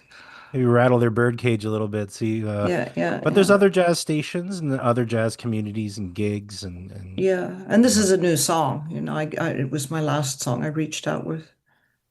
Beautiful. One of the artists that I've been kind of working with just a little bit, just moved here from Italy about not quite a month and a half ago, and she's already gaining a lot of traction because she is hanging out at the jazz club. She's making stuff go on. She's done 2 videos over at Kulak's, and they're both posted and doing quite well. And of course, when she directs people there, then people find out and they go, "Oh wow!" And they check her out live too. So, Kulak's is that venue where you put we music do the on? videos. Yeah. Right. Yeah. So, That's been amazing. A lot of people have been getting a lot of traction from that. Those videos make a big difference. So Yeah, live videos, people like them for sure. It's in North Hollywood. Yeah. Okay. So next up we have Ed Lackey. Ed, you want to talk about this? It's called Fort Charlie. I think the title speaks volumes, so have a listen. Okay.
Got a little tolerance in there. Got a little freedom of speech in there. You got a little everything. Political, maybe could be both lines, but definitely you want them to come to the side of whatever it is.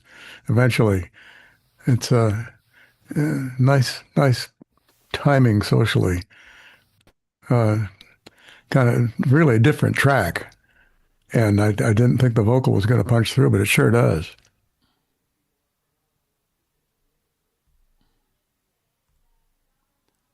I don't know if you've ever watched Charlie on YouTube, but that's basically the whole thing he does. I missed until this exact second who Charlie was. Sorry, I missed it. I was at first I thought that I wonder who Charlie is. Must be late. Got it. Okay. I don't know who Charlie is either. But Charlie Kirk. Oh, okay. Okay. Gotcha. All right. next up, we have Dylan, California, and I have Dylan. You want to say something about the song? Is Dylan here? Dylan, you're on mute. You got to unmute. Oh, sorry. It's my first time doing this, so I accidentally sent 3 tracks. If you can play the one that says new recording 131. 131? Yeah. Okay, I'm not sure if I downloaded that one. Let me see. I have to go back to the emails. Let's see. And the lyrics that I sent was it starts with "I'm better when I'm drunk." Yeah, there's only one set of lyrics I got. So this is Yeah, 129, 130. Let's see here. 131. Is this a video? it's a voice recording. My apologies. Might be a little ahead of myself tonight.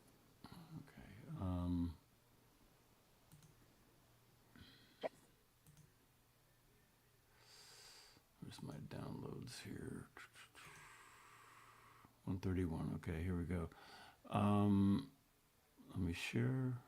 Yeah, and all the lyrics are. I sent all the Yeah, lyrics in I one know post. they're in the email. Yeah, that's why you need to send separate files. So it makes it a lot easier Apologies. to do all this stuff. Okay. All right. Okay, so this song is just started writing a lot recently, and noticed that I was very self-corrective in my music, where there's always a resolution in the song. So I wanted to try out having a song that was right before the resolution, where I'm still kind of holding on to the place I was before the lesson, and kind of just coping, but also knowing that I'm not in a great space, and kind of reflecting on that. Okay, here we go.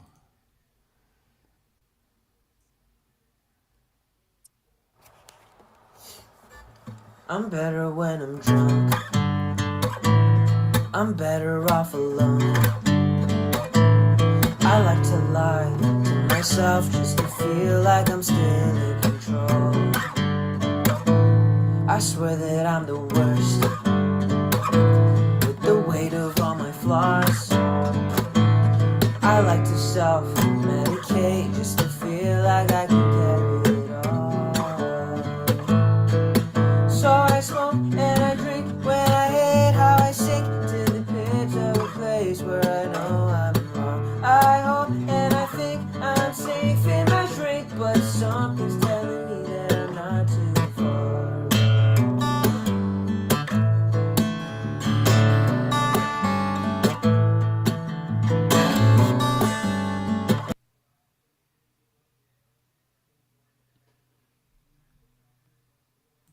What happened? Let me see if it stopped for some. It stopped for some reason. Let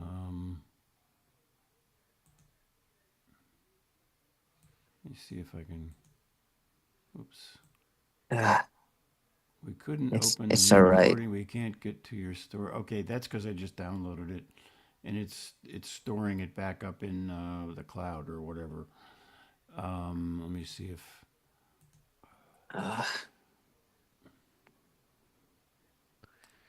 I think we got the gist of it, but The cloud. Well, I mean, it's it goes onto OneDrive, or actually, it goes onto my PC, but somehow Microsoft backs it up into OneDrive right away or something. I think, or it's still downloading it. I don't know. Let me see here, where I got to find it again.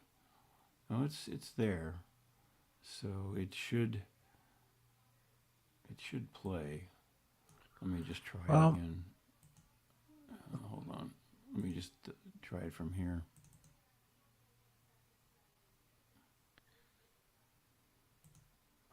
And we were about that far.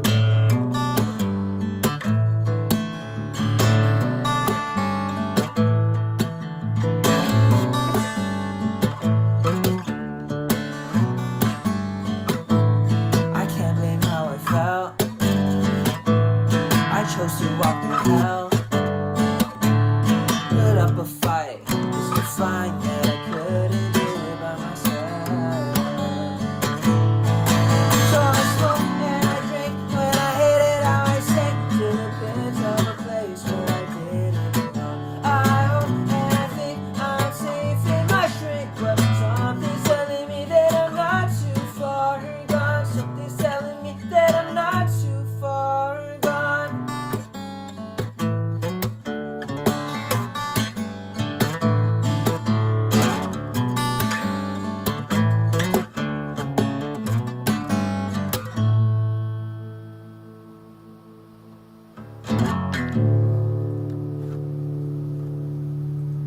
Don, did you want me to play that over, or you got it? You got enough of it?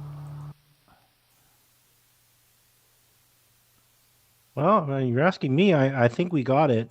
Okay. Yeah, I'll just say my piece really quickly. I really like that.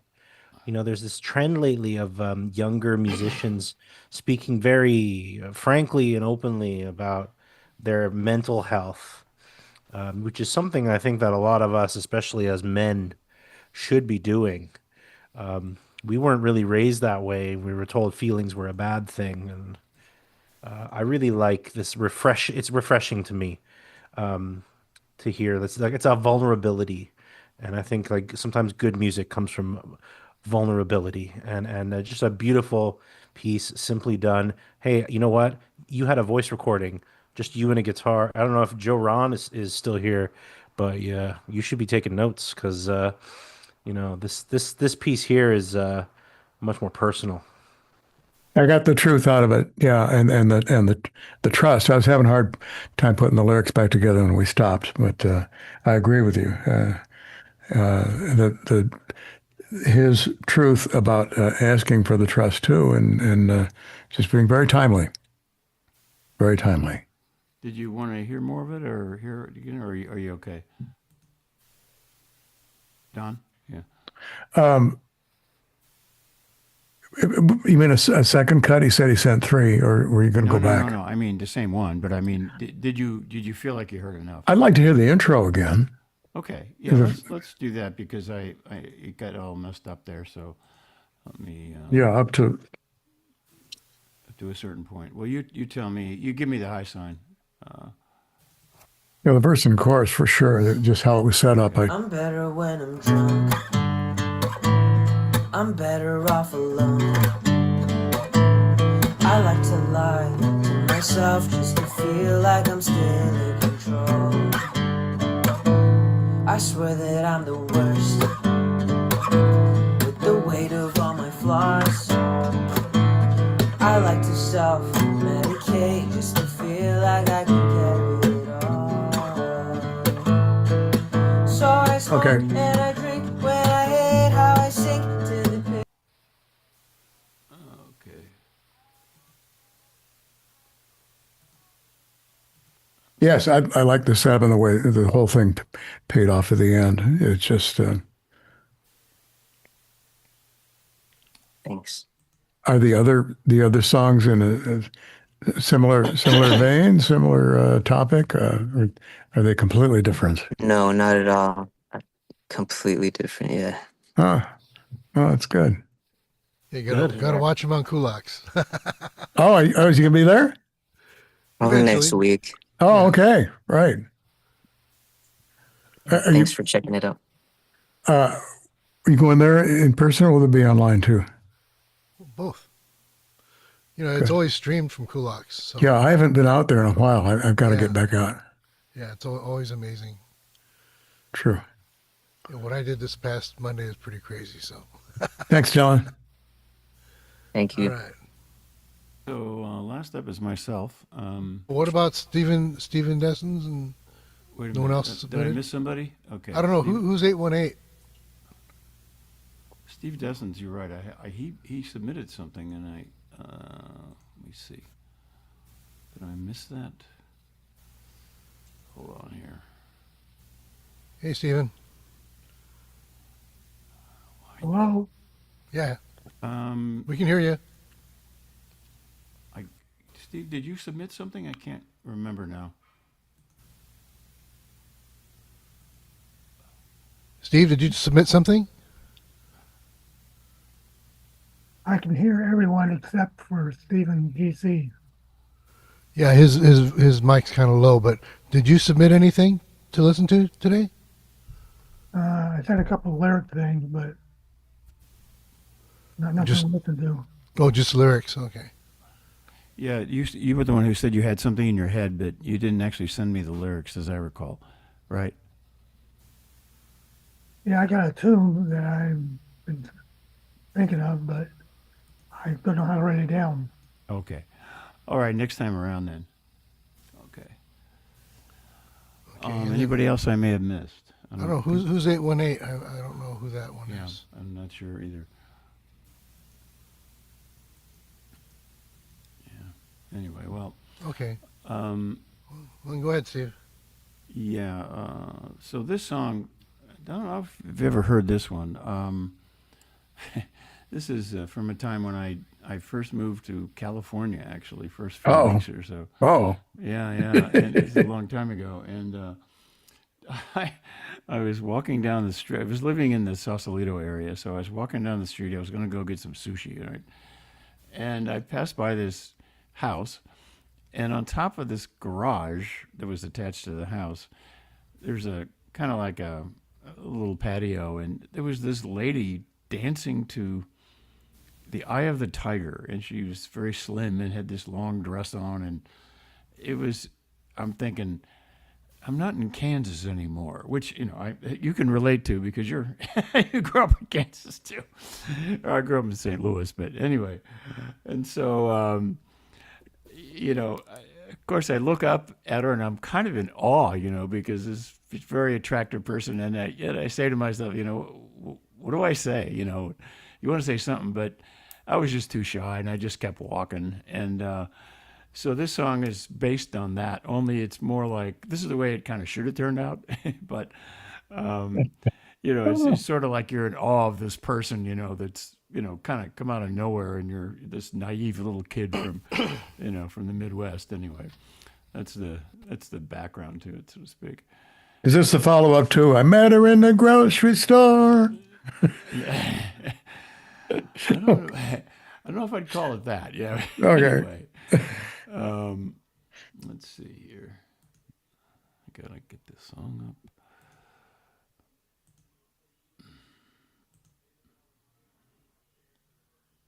This is called Art Creating Art.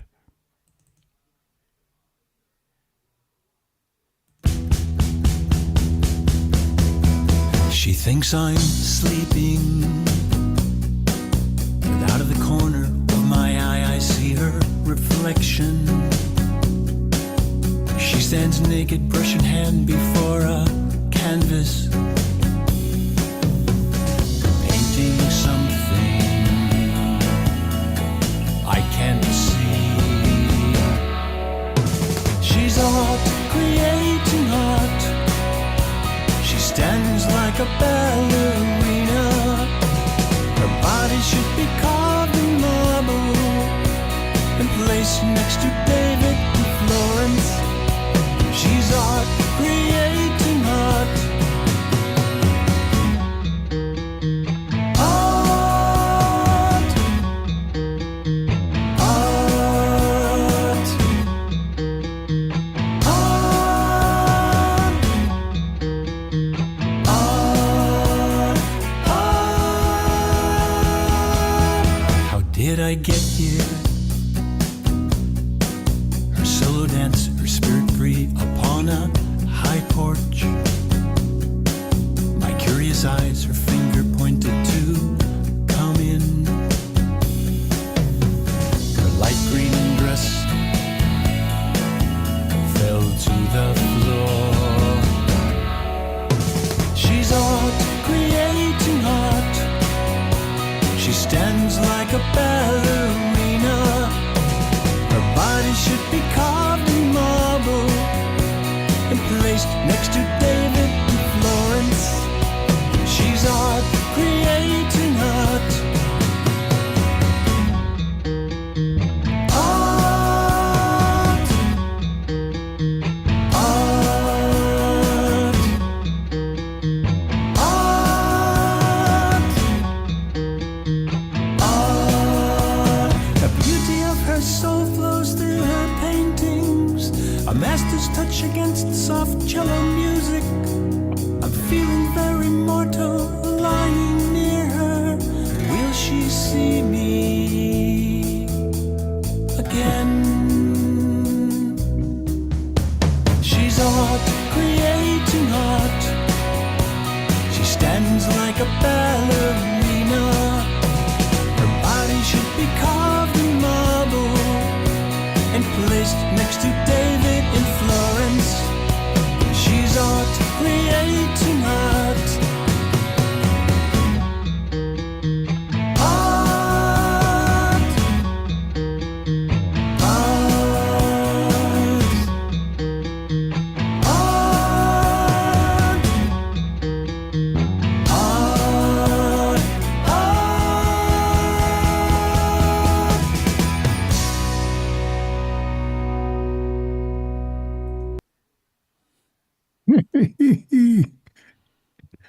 Hey, Steve.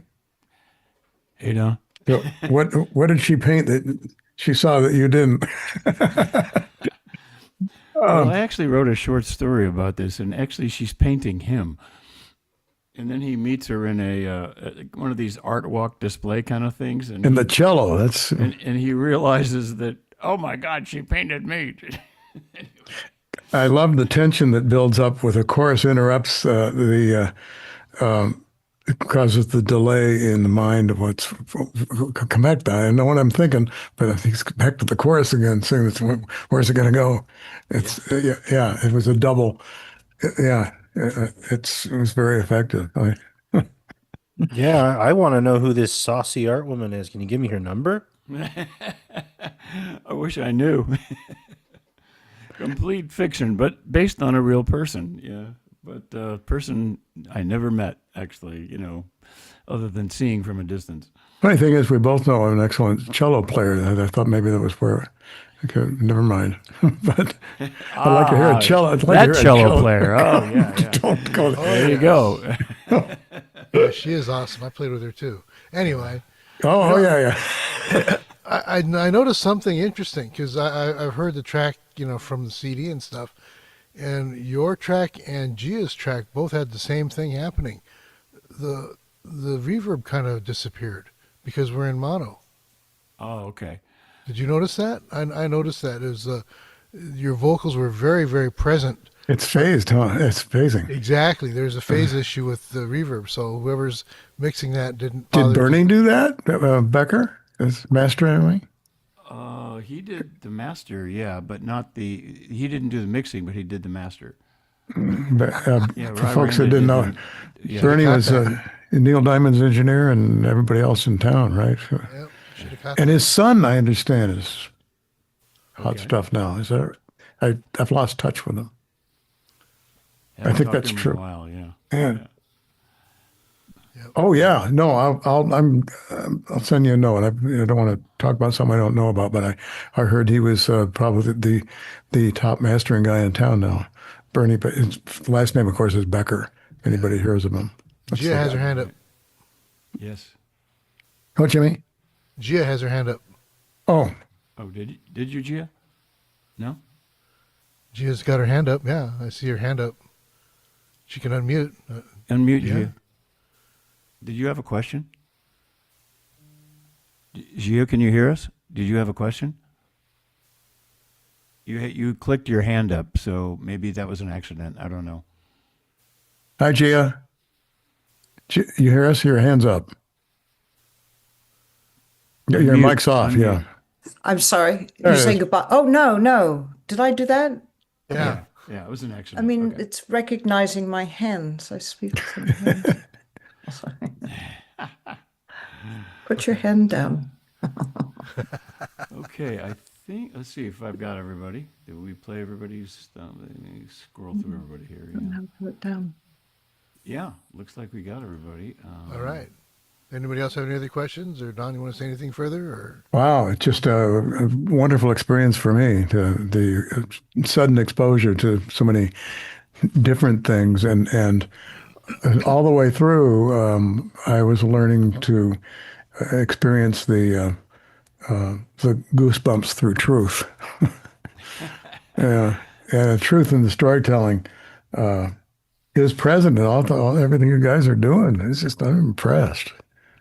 It makes me wish I was a radio program director again, with no programs to direct, right? What are you going to do with Kiss FM is still the big bird in town. And the radio station's gone, right?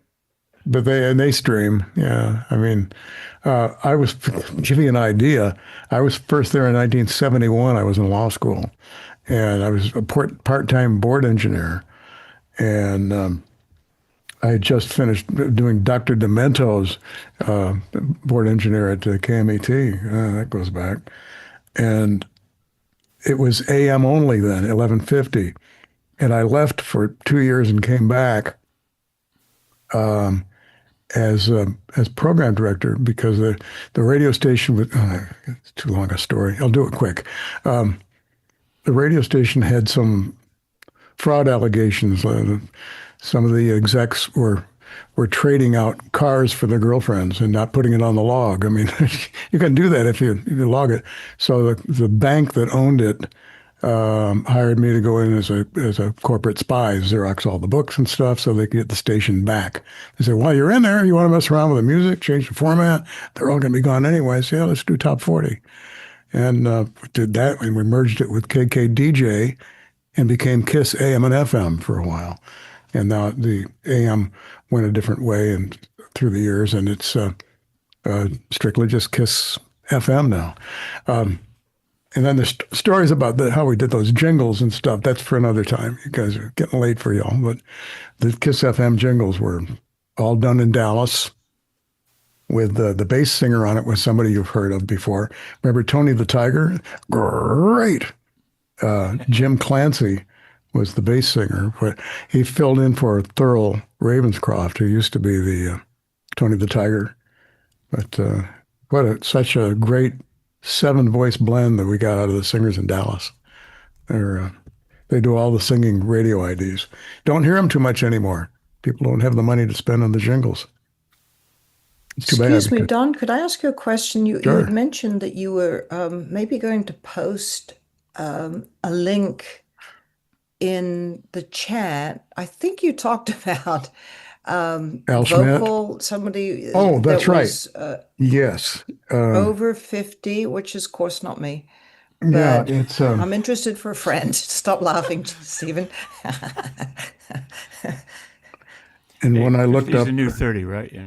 Yeah, here it is. I do have it. With my filter on, yeah.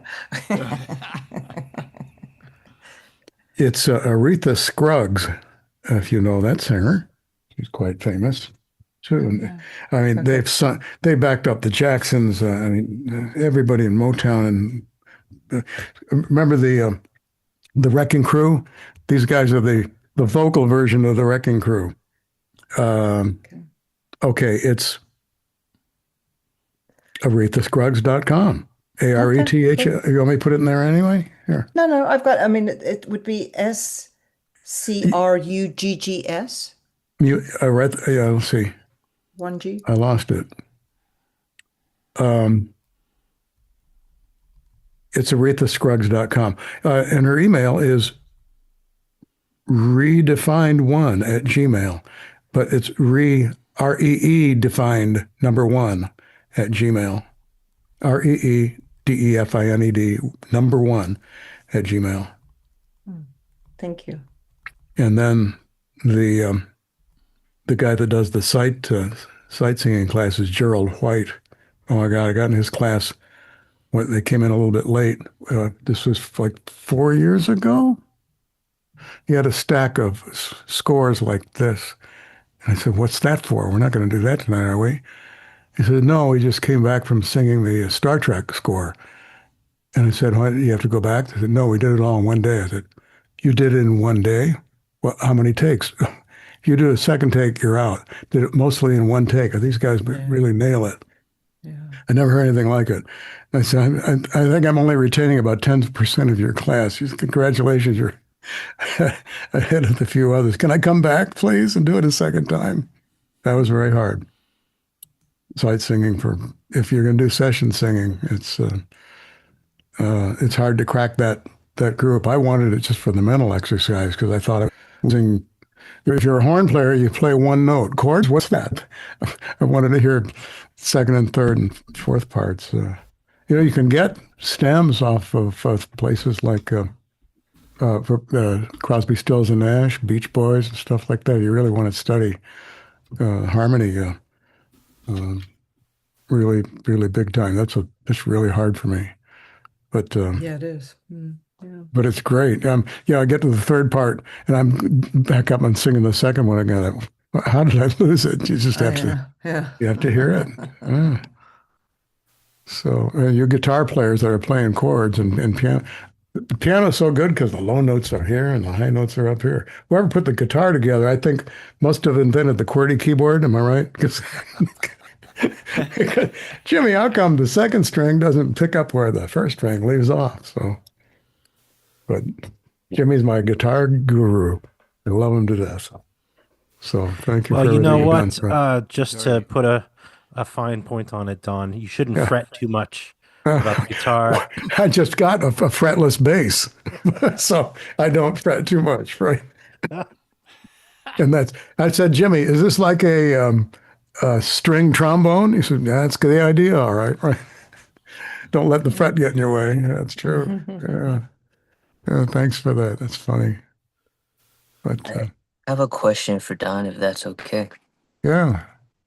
In your experience, have you or what do you think about an artist releasing songs with like verses and choruses in a song, but then also having maybe a song with only like one chorus in it? Should that be saved for a different project, or could that be part of the the artist? So much about structure. I I don't know. There's some examples of that. Um, Like just like if an artist can suddenly release a song that doesn't have much lyrics in it, would that throw somebody off that's trying to like be more audibly invested in the artist? you should try it. I don't know. Okay. Yeah, definitely try it. Yeah, you haven't heard anybody say no yet. Right? Doesn't hurt to ask. For sure. Yeah. Yeah, that's why those videos over at Kulaks are so good, because you can record that, post it, and then see what the response is. Sure. Yeah. Oh yeah. Good for you. Yeah. Don't let anything like that stop you. I'd like to hear it. Oh yeah, I'm curious to see what happens tomorrow when I get my videos, because Monday I did several of my children's songs that are inappropriate for children. So, oh God. Yeah, so we'll see how those are, what the response is to those. So just to name a few, what you would call outliers in the music business. The song "Ain't No Sunshine When She's Gone," by Bill Withers. It's a 2-minute song. I know. Yeah. And even Steely Dan, they actually made a song with only 2 chords in it. Showbiz Kids. I don't know if you ever remember that song. While the poor people sleeping on the stage on the light. That song. While the poor people sleeping on the stars come out at night. That's only 2 chords. We played a joke on anybody remember the Reel Down Steel on a few stations in town, KHJ, and we took the I know, and looped it for like 2 minutes. That's all it did. So it sounded like the record was stuck. It was on a cart, so we cut them together. We did all kinds of fun things I never got to talk about. I mean, the funnest thing that I ever had anything to do with in anything like that had to do with Elvis and Linda. I cut the 2 songs together of Love Me Tender on a splicing block and put them together on a 4-track, so there's some overlap. You would swear they did it together. And we played it on Kiss as anybody know what I mean if I said it was an ARB hook during ARB ratings? We'd play the hell out of it because you couldn't buy it anyplace or hear it anyplace else, nor could I sell it because we had no rights. We just played it on the radio station. Guy got me in radio, said, lock that thing up and don't do anything with it until you get a lawyer so you can try to get it sold so the 2 of them can do it. Well, maybe a big mouth. I told too many people about it. And Al Schmidt, of course, was I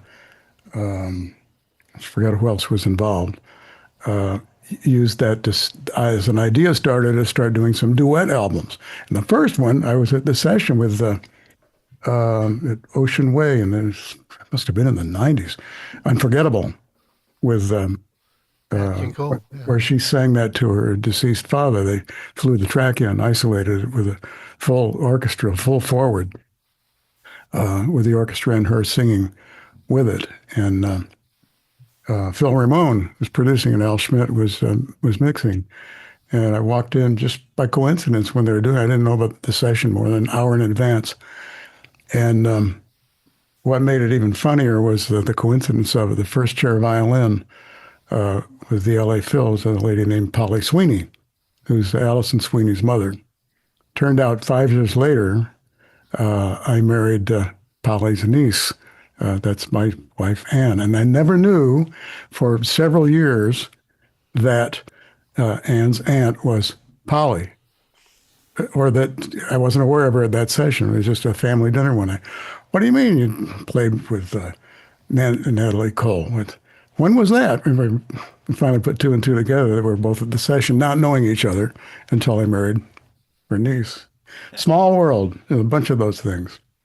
And y'all ought to take a look at that Al Schmidt video. Also, the stories are things much more interesting than what I just said. He tells the story of being in the restaurant the night, the last day of, what's the matter with me? Oh, shoot. Long day. I can't think of his artist's name that was shot after a dinner in Martoni's. I'm sorry, the pressure of trying to remember the name. A change gonna come. Who sang that? I know the song. I don't know. Yeah. Right. Oh, heck. Sam Cooke. Thank you very much. Yeah. Sam Cooke's last day left the dinner early, so they got a date. And it was not with he's supposed to be with. And, so he tells that story a little more credibly than I just did. But he's full of stories about each artist that he worked with and how he started in the business, and a lot of biographical information on the artists themselves and what was behind each song that he had the pleasure of working with. And he said something very memorable to me that he said, an engineer's best friend is the musician, because if you find out what they're trying to do, instead of being a block to what they're doing, the closer that the engineer can be to each musician in the session, the things just flow. Of course, he was an advocate of doing everything full forward too, and even though it was on multi-track, they didn't do a lot of punching in and so on. Then he told the story also of Bob Dylan. The last album he did, Dylan comes in and he says, "I don't want to see any microphones." How do you do that? Get it out of the way so he's not, and he up to the challenge. And I think that they used Sinatra's old U-47 on Dylan. Streisand used it also. It was modified by the old German guy at Neumann that built him. And Dylan said afterwards, he said he never heard himself sound as good as he felt like it captured him. I'm a sure 57 kind of guy. That works too. And you never know. You never know. But I mean, how do you have a session with somebody like Bob Dylan and not let him see any microphones? I mean, definitely they were placed right, but I don't know how he did it because I wasn't at that You one. were hiding them everywhere, I suppose. Well, overhead and then under a he's leaf. also a big advocate of using mics in Omni and putting up with the leakage and knowing how to place the musicians where if there was any leakage, he could use it to advantage and gave it a lot of air. But I never heard, and everything is about the room at that point. So, yeah, you can have the greatest mic in the world and have it in a crappy room and it'll pick up everything. So, wow. Yeah, Al Schmidt. Yeah, please go to that. You'll really get a kick out of that. There's a little Easter egg in there in the video after we shot it. It's in Studio B at Capitol, and I'm leaving, and I thought, gee, I should have done it in a really corny way of driving into the lot with a shot of that and walking down the hallway with the pictures of Sinatra and everybody, and then walking into the studio. I didn't get that shot driving into the parking lot in the building of Capitol Records. Maybe I'll take my iPhone on the way out and I'll shoot it going out of the lot. Then we'll just reverse the video so it'll look like I'm driving in. So that's what we did. And I didn't realize until it was all done that when you do that, we're driving. It says Capitol Records, and it's not backwards. And you drive in, and there's all this traffic in the parking lot because, of course, you're seeing the street. Oh, joke's on me. There's about 3 seconds of that you'll see, and you'll think, "Wow, we're driving into a lot. How come there's cars?" Now you can do it with AI, right? Oh, I could have fixed it, yeah, but it is what it is. But there you go. And Al passed about 6 months or so after that. We're fortunate to have him be able to tell the story. His wife has a site up for him currently that still has new things being posted all the time, and it's on Facebook. Just join the Al Schmidt stories. Well, Don, it's past my bedtime. I bet. Where are you? Iowa. Oh, okay. Yeah. 11:15 there. So, do I have it right? Yeah. Yeah. That's right. Well, good luck to you. Enjoyed your participation very much in your comments. I really enjoyed hearing all of your great stories. Pleasure as always. And then the pleasure is all mine.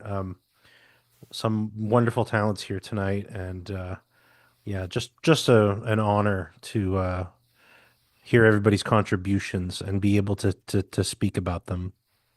Always a treat to be invited back. I really appreciate that. Thank you, Jimmy. Thank you, Stephen. Yeah, you're always welcome, Eric, and Sarah too. Thank you so much for that. And I'm not sure who our November guest speaker is because there's 3 people that I've been trying to get, and we'll see how that works out. I know you guys like to really hear, you like to have people hear your stuff, but one of the people that I've got lined up actually is a musician's mental health advocate kind of a person, and it's a very interesting thing that she's been doing. Oh. So I'm not sure, She also is kind of an A&R person, but she's A&R for rock. I mean, like, she hangs out at the whiskey. So we'll bring our rock songs. Jimmy, I was wondering if I could ask you. Have been my barn studio space is. I usually perform. I usually do a lot of jamming in the fall. There might be a good chance I might be able to get some friends together, and if you're open to it.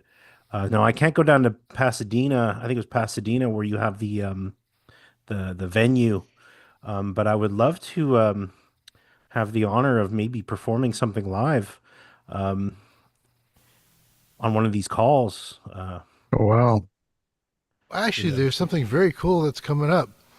Every New Year's Eve, there's a group that is based out of the East Coast, Pittsburgh. And every New Year's Eve, we do 24 hours of open mic to bring in the new year. And so, yeah. So as the time zone passes, then we get a new host, and we celebrate the new year over and over and over again. So it's a lot of fun. And hopefully that's a Zoom call, and with you playing live on the Zoom call. Oh, yeah, it's an open mic. It's amazing, and we've got people from all over the world participating. We always have people from Australia, UK, Japan, New Zealand, Italy, and India. There's always those people, so it's always really good. What's really fun is that one of the people from India actually moved to LA, and she already had a community to join because of that open mic.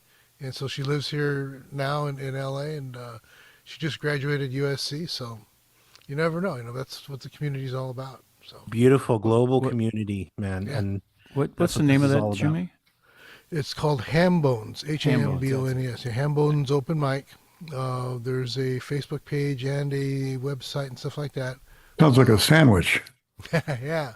Well, it was a brick and mortar venue in Pittsburgh, and they had to close it up during COVID, and then they were going to reopen it, but the owner died. So, yeah, it became a very, very good virtual thing for the last 5 years. But this may be the last year because the tech person that's been running it finally decided he's going to retire. So. Wait a minute, has it got a bone in it? Is it Hambo or Hambone? Hambone. Oh, it is. Okay. All right. That's okay. Hambone. No apostrophe S. Hambones, yes. Okay. So check it out. And if you need any more, you can find me. My name's all over the place in different places. Of course, you got me on. Was a ham bone a musical instrument at one time? Yes, it Yeah. was. Okay. Oh yeah, it's Feed it to the dog. the Southern tradition of you make noises with your mouth and cheeks. You slap on your knees. It's kind of like playing the spoons, only a little more advanced. And the good ham boners, man, they can almost become an orchestra. Look up Gary. You know Gary Busey, the actor. Yeah. He's got a little clip. He knows how to ham bone, and it Really? might give you an idea what it's all about. Huh. Okay. Yeah. Thanks, Don. Appreciate you being here. Thanks. Jimmy and Thanks, Stephen. Don. I got to jump. I've got an early morning. Okay. And yeah, you'll enjoy that lady. They're really entrenched in the session singers in L.A. Okay, cool. Very cool. and especially about how to take care of your voice. Yeah, if you don't use it. Steve, you might remember a year ago, I was starting to sound like Clint Eastwood with that. It's called presbylaryngis, or old man's voice, and all it was an allergy. That's the name of it. And they teach you how to. Well, first of all, I'm at Cedars-Sinai and stick a camera down my throat, which is not a lot of fun. Then you got the vocal cords of a 17-year-old. Why are you sounding like this? Are you under any stress? Have you watched any news lately? Right? Or just some personal things and allergies. Bingo. But in the meantime, I lost 2 or 3 of my bottom notes in singing. I couldn't. Can't remember which tune it is, but I can still hit the last note of New York, New York, and hold it for a minute and a half. Practice. Yeah, but you can keep it in good shape. There's certain things to not only exercises but diet as well. I mean, things to maintain it. Absolutely. Oh, yeah. Good night, everybody. Okay, is it a wrap, guys? Night, Gia. Yeah, we'll call it a wrap. Good night, That was Gia. really good. Good night, everybody. Thanks, Good night. everybody, Okay. and thanks for Good coming. night. And we'll see you soon again. Great. Okay. Bye-bye. Take care, everybody.